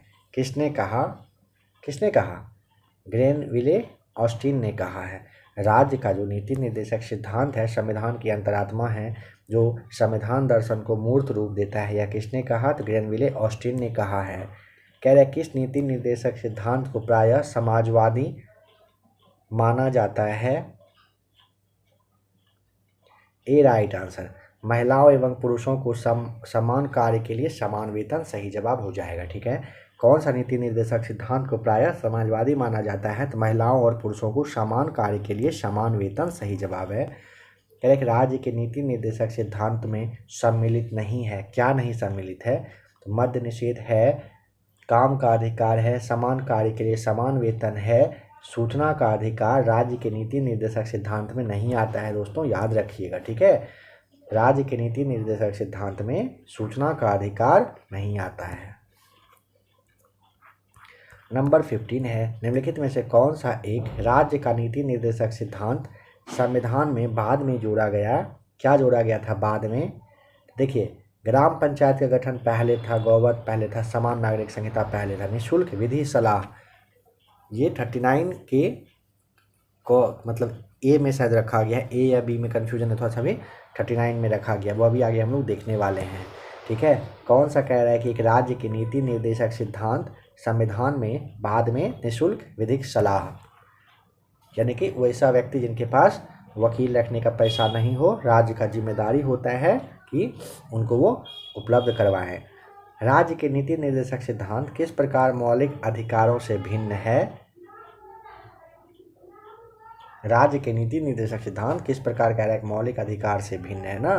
तो ऑप्शन नंबर आपको यहाँ पर देखिए, राज्य के नीति निर्देशक सिद्धांत न्यायालय द्वारा परिवर्तनीय नहीं है, जबकि मूल अधिकार परिवर्तनीय है, ठीक है। राज्य के नीति निर्देशक सिद्धांत किस प्रकार कह रहा है? मौलिक अधिकार से अलग है दोनों, ठीक है। तो राज्य का नीति निर्देशक सिद्धांत न्यायालय के द्वारा नहीं बदला जा सकता है, लेकिन मूल अधिकार में बदलाव हो सकता है। ये जो अभी आप देख रहे हो ना, DPSP directive principle of state policy, काफ़ी इंपॉर्टेंट टॉपिक है ये, ठीक है। इसे थोड़ा सा ध्यान से आप देखते चलिएगा। कह रहे कि समान न्याय और निःशुल्क विधि सहायता का प्रावधान संविधान के किस अनुच्छेद में है? तो चलिए इसी के बारे में बात कर रहे थे, क में ही है, ठीक है। ए में 39 के ए में है, याद मतलब सही ही याद आ रहा है ना, लेकिन होता है कभी कभी। तो यहाँ ध्यान रखिएगा, समान न्याय और निःशुल्क विधि सहायता का प्रावधान संविधान के अनुच्छेद 39 यानी 39 के क यानी कि ए में आप कहोगे कि है। भारतीय संविधान के अनुच्छेदों में से कौन सा अनुच्छेद राज्य सरकारों को ग्राम पंचायत देखते ही आप तो टिक कर देंगे, है ना, 40 में है। राज्य के नीति निर्देशक सिद्धांतों में से किस अनुच्छेद का संबंध अंतर्राष्ट्रीय शांति और सुरक्षा के संवर्धन से है? तो ऑप्शन नंबर सी, अंतर्राष्ट्रीय शांति सुरक्षा कहे, शांति सुरक्षा की बात करें, 51 को टिक कर देंगे हंसते खेलते, है ना, 51। राज्य के नीति निर्देशक सिद्धांतों को भारतीय संविधान में शामिल किए जाने का उद्देश्य है क्या? तो सामाजिक और आर्थिक प्रजातंत्र को स्थापित करना है, ठीक है। कह रहे कि राज्य के नीति निर्देशक सिद्धांतों को भारतीय संविधान में शामिल किए जाने का उद्देश्य क्या है? तो सामाजिक और आर्थिक प्रजातंत्र को स्थापित करना है। ऑप्शन नंबर 20 का डी सही जवाब है। निम्नलिखित में से कौन सा एक नीति निर्देशक सिद्धांतों का उद्देश्य नहीं है? बताइए। तो एक कल्याणकारी राज्य की स्थापना करना नीति निर्देशक सिद्धांत के तहत आता है। धार्मिक राज्य नहीं। एक धर्मनिरपेक्ष राज्य, हाँ, मतलब किसी भी धर्म को नहीं मानिए, सबको एक नज़र से देखिए, सबका रिस्पेक्ट करना है। सामाजिक आर्थिक न्याय को सुनिश्चित करना, यह भी आता है, भी यहाँ पर सही जवाब है। कह रहे नशीली दवाओं, मदिरा, ड्रग्स, इन सब के उपभोग पर प्रतिबंध निम्नलिखित में से किस अनुच्छेद में निर्देशित है? ये सब ना 47 में है, याद रखिएगा। नशीली दवा, मदिरा, ड्रग्स, वही सब कुछ एक ही हो गया है ना। उन सब पर अगर आप उन पर अगर कहिए कि बैन वगैरह लगाना होता है, कुछ भी करना होता है, तो अनुच्छेद 47 को आपको देखना पड़ेगा। राज्य के नीति निर्देशक तत्वों के विषय में निम्नलिखित कथन पर विचार करिए और क्या सही है बताइए। देखते हैं क्या कह रहा है कि राज्य का नीति निर्देशक तत्व, ठीक है। तो राज्य के नीति निर्देशक तत्व के बारे में कहा जा रहा है कि देश के सामाजिक आर्थिक लोकतंत्र की व्याख्या करते हैं, हाँ करते हैं। इन तत्वों में अंतर्विष्ट उपबंध किसी न्यायालय द्वारा अपरिवर्तनीय है, यह भी सही है, दोनों सही है, ऑप्शन नंबर सी। निम्नलिखित में से कौन संविधान के 42वें संशोधन द्वारा नीति निर्देशक तत्वों में नहीं जोड़ा गया? तो देखते हैं। देखिए,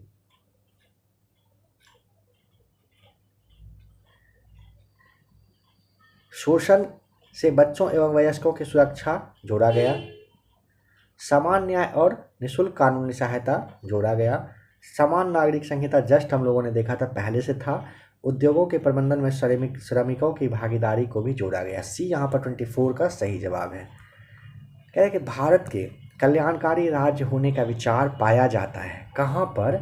तो देखिए ऑप्शन जो डी है ना यह सही है। क्यों?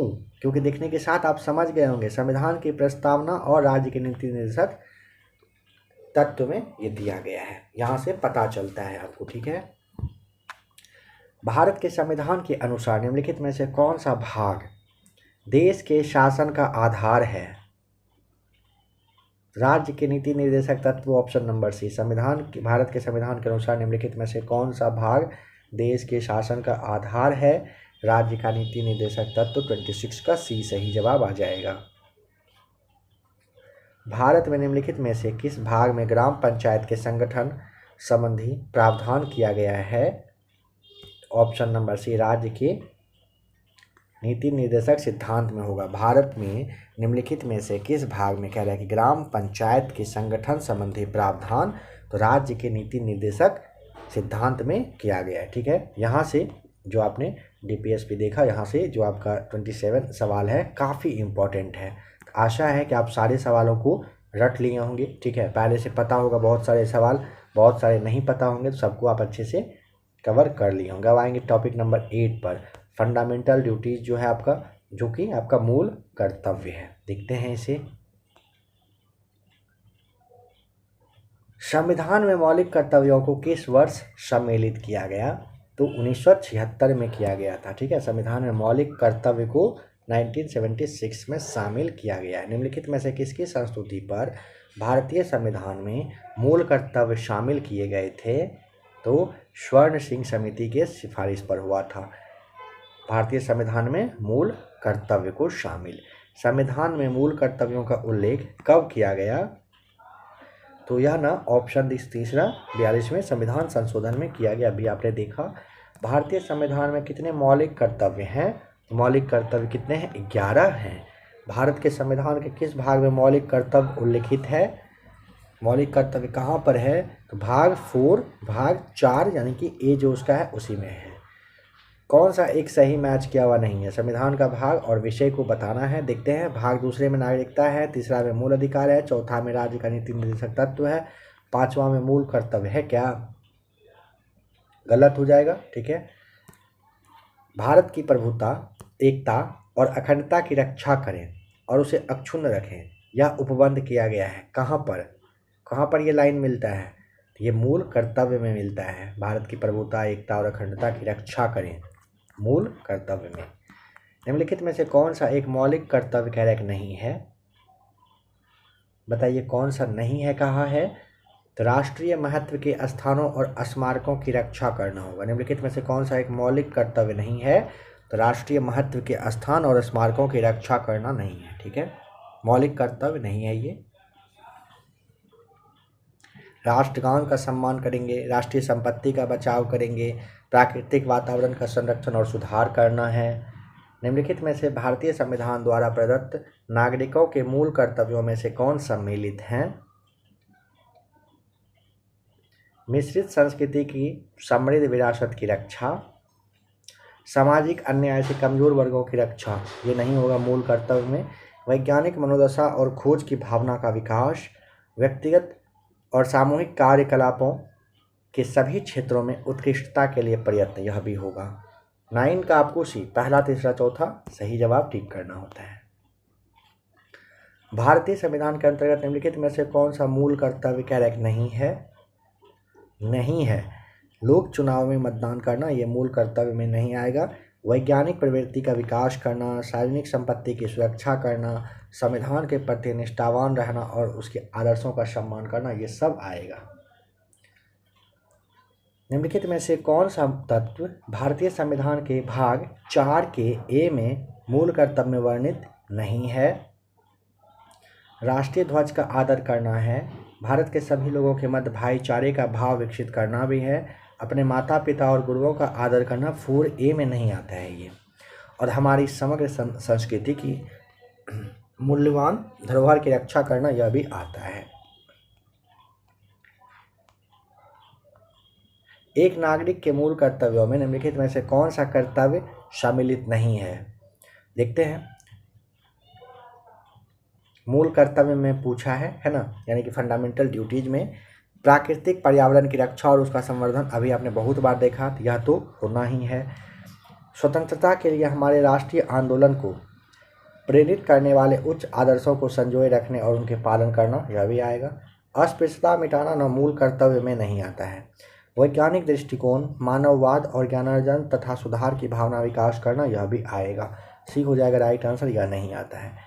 भारत के प्रत्येक नागरिक का कर्तव्य होगा कि वह प्राकृतिक पर्यावरण का संरक्षण एवं सुधार करें। यह किस अनुच्छेद के अंतर्गत आता है? अनुच्छेद 51 के क के तहत यह आता है।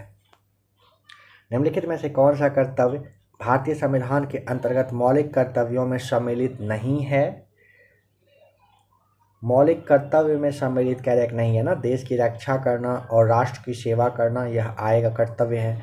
हमारी सामाजिक संस्कृति और गौरवशाली परंपरा का महत्व समझना और उसका परीक्षण करना, यह भी आता है। ग्राम पंचायत के गठन में सहायता नहीं आएगा मौलिक कर्तव्य में। सार्वजनिक संपत्ति को सुरक्षित रखना एवं हिंसा से दूर रहना। आशा है कि आप समझ गए होंगे कि मौलिक कर्तव्य किस किस तरह का काम करने के लिए कहता है और क्या नहीं करने को कहता है। निम्नलिखित में से कौन सा कथन मौलिक कर्तव्य है? हमारी मिली जुली संस्कृति की समृद्ध विरासत को सुरक्षित करना, ये मौलिक कर्तव्य में आता है। भारतीय संविधान के किस अनुच्छेद के रूप में 42वां संविधान संशोधन विधेयक द्वारा मूल कर्तव्यों को सम्मिलित किया गया है? 51 के क के तहत किया गया है। संविधान में उल्लेखित मौलिक कर्तव्य किसके लिए है? मौलिक कर्तव्य सभी नागरिक के लिए है। मौलिक कर्तव्य सभी नागरिक के लिए है। ऑप्शन नंबर 17 का बी सही जवाब है। भारतीय संविधान में मौलिक कर्तव्यों का विचार लिया गया कहाँ से? मौलिक कर्तव्य का विचार कहाँ से आया है? रूस यानी कि पूर्व सोवियत संघ के संविधान से आया है। क्या? मौलिक कर्तव्य। ऑप्शन नंबर 18 का सी सही जवाब हो जाएगा यहाँ पर। अब देखिए यहाँ पर ना, जो आपका नागरिक के लिए 11 मौलिक कर्तव्य है ना, वो सब यहाँ पर दिए गए हैं क्या क्या मौलिक कर्तव्य में आता है। देखिए, जैसे पहला में क्या आता है? संविधान का पालन करें और उसके आदर्शों, संस्थाओं, राष्ट्रध्वज और राष्ट्रगान का आदर करें। स्वतंत्रता के लिए हमारे राष्ट्रीय आंदोलन को प्रेरित करने वाले उच्च आदर्शों को हृदय में संजोए रखें और उनका पालन करें, जो भी आपने देखा। तीसरा में भारत की संप्रभुता, एकता और अखंडता की रक्षा करें और उसे अक्षुण्ण रखें। ये जो भी आप देख रहे हो ना, सारे सवाल मानिए कि यहीं से आपको भी दिखे थे। ठीक है, ये देश की रक्षा करें, आह्वान किए जाने पर राष्ट्र की सेवा करें, भारत के सभी लोगों में समरसता और समान भ्रातृत्व की भावना का निर्माण करना है। जो धर्म, भाषा या प्रदेश और जो कहिए कि वर्ग है, इन सब आधारित सभी भेदभाव से परे हो, मतलब ऊपर हो। ऐसी प्रथाओं का त्याग करें जो स्त्रियों के सम्मान के विरुद्ध हो। हमारी मिश्रित संस्कृति की गौरवशाली परंपरा का महत्व समझें और उसका परीक्षण करें। ये सब आएगा। प्राकृतिक पर्यावरण, जिसके अंतर्गत वन, झील, नदी और वन्य जीव सम्मिलित हैं, की रक्षा करें और उसका संवर्धन करें तथा प्राणी मात्र के प्रति दया भाव रखें। नंबर 8 में वैज्ञानिक दृष्टिकोण, मानववाद, ज्ञानार्जन तथा सुधार की भावना का विकास करें। फिर आपका सार्वजनिक संपत्ति को सुरक्षित रखें और हिंसा से दूर रहें। नंबर 10 में आपको व्यक्तिगत और सामूहिक गतिविधि के सभी क्षेत्रों में उत्कर्ष की ओर बढ़ने का सतत प्रयास करें, जिससे राष्ट्र निरंतर बढ़ते हुए प्रयत्न पर उपलब्धि की नई ऊंचाई को प्राप्त करें। 11वें में 6 वर्ष की आयु से 14 वर्ष की आयु तक के बच्चों के माता पिता और संरक्षक जो भी हो, उन्हें शिक्षा के अवसर प्रदान करें बच्चों को। ठीक है, इनके कर्तव्य का संविधान में अगर पूछेगा तो 86वें संविधान संशोधन अधिनियम 2002 की धारा 4 के द्वारा इसे जोड़ा गया था। अब हम लोग का टॉपिक आता है नंबर 9, राष्ट्रपति और उपराष्ट्रपति। निम्नलिखित में से कौन भारत के राष्ट्रपति के निर्वाचन हेतु निर्वाचक गण में सम्मिलित नहीं होता है? देखिए, लोकसभा का निर्वाचित सदस्य होता है, राज्यसभा का निर्वाचित सदस्य होता है, राज्यों की विधानसभा के निर्वाचित होते हैं, लेकिन राज्य की विधान परिषद के निर्वाचित सदस्य ऑप्शन नंबर डी ये नहीं आते हैं। ठीक है, विधान परिषद के निर्वाचित सदस्य। भारत के राष्ट्रपति पर महाभियोग की प्रक्रिया है, कैसी? अर्ध न्यायिक प्रक्रिया है। भारत के राष्ट्रपति पर महाभियोग का जो प्रक्रिया है ना, ये अर्ध न्यायिक प्रक्रिया होता है। ये सही जवाब है। भारतीय संविधान के 70वें संशोधन द्वारा भारत के राष्ट्रपति के चुनाव में जिन 2 केंद्र शासित प्रदेश को भाग लेने का अधिकार दिया गया वे कौन से हैं? तो दिल्ली और पुडुचेरी आपको याद रखना है, काफ़ी इंपॉर्टेंट है दिल्ली और पुडुचेरी। राष्ट्रपति के उम्मीदवार के लिए क्या आवश्यक नहीं है? पता ही है क्या नहीं है ना? जो आपको ज़रूरी होता है उनके लिए नहीं होता है, यानी कि किसी भी नेता के लिए पढ़ा लिखा की ज़रूरत नहीं है। 35 वर्ष, सांसद चुने जाने की योग्यता रखता हो और देश का नागरिक हो। एक सांसद अथवा विधानसभा का सदस्य राष्ट्रपति निर्वाचित हो सकता है, परंतु उसे एक सांसद अथवा विधानसभा का जो सदस्य है वह तो हो सकता है, लेकिन निर्वाचित होने के तुरंत बाद अपनी सदस्यता उनको छोड़ देना होता है। भारत के राष्ट्रपति पर महाभियोग चलाने के लिए कम से कम कितने दिन पहले उनको सूचना देना होता है? 14, ऑप्शन नंबर बी। भारतीय संविधान का कौन सा अनुच्छेद राष्ट्रपति के पद के लिए पुनः निर्वाचन की योग्यताएं निर्धारित करता है? अनुच्छेद 57 को आप याद रखोगे, 7 का डी हो जाएगा। भारतीय संविधान का कौन सा अनुच्छेद राष्ट्रपति के पद के लिए पुनः निर्वाचन की योग्यता निर्धारित करता है? 57 करता है। करेक्ट। यदि भारत के राष्ट्रपति के निर्वाचन में कोई विवाद है तो उसे कहाँ पर सौंपा जाएगा? पता ही है, भारत के सर्वोच्च न्यायालय में जाता है मैटर। यदि भारत के राष्ट्रपति का पद रिक्त हो जाए और उपराष्ट्रपति भी ना हो तो सर्वोच्च न्यायालय के मुख्य न्यायाधीश काम करते हैं उनका। भारत के राष्ट्रपति अपना त्याग पत्र किसको देता है? उपराष्ट्रपति को, ऑप्शन नंबर बी होगा। राष्ट्रपति पर महाभियोग का आरोप संसद के किस सदन द्वारा लगाया जा सकता है? संसद के किसी भी सदन के द्वारा आप शुरू कर सकते हो क्या? राष्ट्रपति पर महाभियोग की प्रक्रिया को। भारत के राष्ट्रपति को उसके पद से हटाया जा सकता है संसद के द्वारा, ऑप्शन नंबर डी। लोकसभा पर ध्यान मत दीजिएगा यहाँ पे। निम्न में से किस राष्ट्रपति ने एक शक्ति का प्रयोग किया था जिसे संवैधानिक शब्दावली में जेबी निषेधाधिकार यानी कि पॉकेट वीटो कहते हैं? तो वह कहते हैं ऑप्शन सी, ज्ञानी जैल सिंह ने किया था। डाक वाला था, आया था जो। निम्नलिखित में से कौन सा भारत के राष्ट्रपति के निर्वाचक मंडल का तो भाग है परंतु उसके महाभियोग अधिकरण का भाग नहीं है? लोकसभा आता है, राज्यसभा आता है, राज्य की विधान परिषद आता है, राज्य की विधानसभा नहीं आता है। 14 का ना आपको डी टिक करना होता है। कह रहे हैं कि भारत का कार्यपालिका प्रमुख यानी कि एग्जीक्यूटिव हेड होता है कौन? तो राष्ट्रपति के नाम से ही सब काम होता है, पता होगा आपको। ए सही जवाब होगा। संविधान के निम्नलिखित अनुच्छेदों में से किस एक के अंतर्गत संघ की कार्यपालिका शक्तियां राष्ट्रपति में निहित है?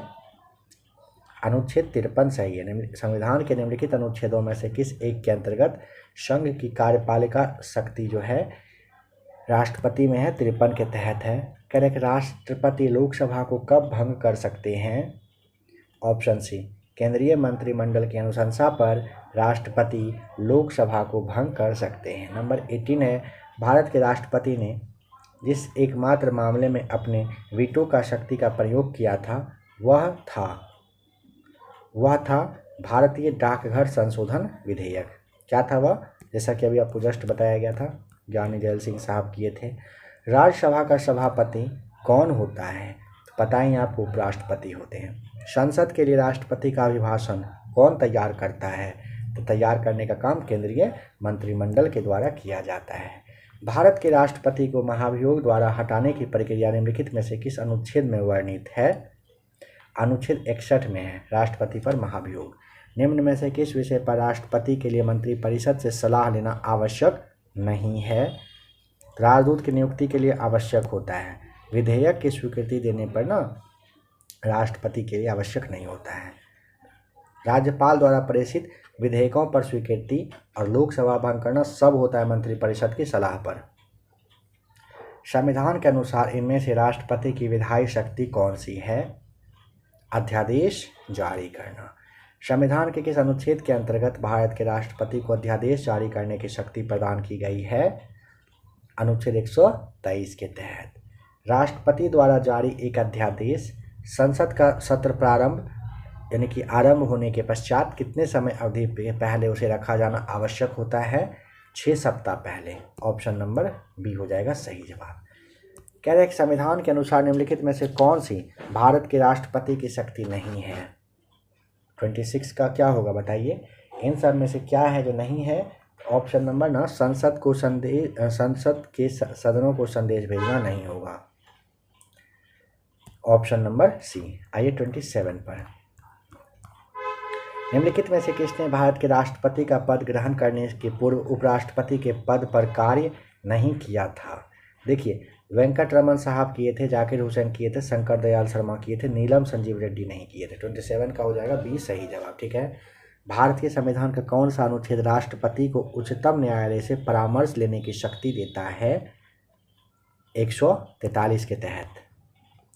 राष्ट्रपति की क्षमादान की शक्ति एक कैसी शक्ति है? तो ऑप्शन नंबर बी होगा न्यायिक शक्ति है। राष्ट्रपति की क्षमादान की शक्ति न्यायिक शक्ति है। निम्न में से कौन सा संवैधानिक विशेषाधिकार राष्ट्रपति को प्राप्त नहीं है? साधारण बिल को पुनर्विचार हेतु लौटाना ये है। वित्तीय बिल को पुनर्विचार हेतु लौटाना नहीं है। लोकसभा को भंग करना है। प्रधानमंत्री की नियुक्ति करना होता है। भारत के निम्नलिखित राष्ट्रपतियों में से कौन दार्शनिक राजा अथवा दार्शनिक शासक के रूप में भी जाना जाता है? वह थे डॉक्टर राधाकृष्णन साहब। ठीक है, ए हो जाएगा सही जवाब। दार्शनिक राजा या फिर कहिए दार्शनिक शासक के रूप में ये फेमस रहे हैं। राष्ट्रपति और उनका समय काफ़ी इंपॉर्टेंट सवाल है ये। यहाँ पर आप ना फखरुद्दीन अली अहमद साहब 1974 से 77 तक रहे थे, याद रखिएगा। संजीव रेड्डी 77 से 82 तक रहे थे। जाकिर हुसैन 67 से 69 तक और वीवी गिरी 69 से 74 तक रहे थे। 32 का सी यहाँ पर सही जवाब है। भारत के निम्नलिखित राष्ट्रपतियों में से कौन ट्रेड यूनियन आंदोलन से संबंधित रहा है? ए राइट आंसर वीवी गिरी साहब रहे हैं। ठीक है। भारत का पहला आदिवासी राष्ट्रपति का नाम समझ ही गए होंगे आप, द्रौपदी मुर्मू जी हैं। ऑप्शन नंबर सी। भारत के निम्न मुख्य न्यायाधीशों में से किस एक ने राष्ट्रपति के रूप में भी काम किया है? तो वह व्यक्ति कौन थे? तो वह थे जस्टिस एम हिदायतुल्लाह साहब। ऑप्शन नंबर बी हो जाएगा।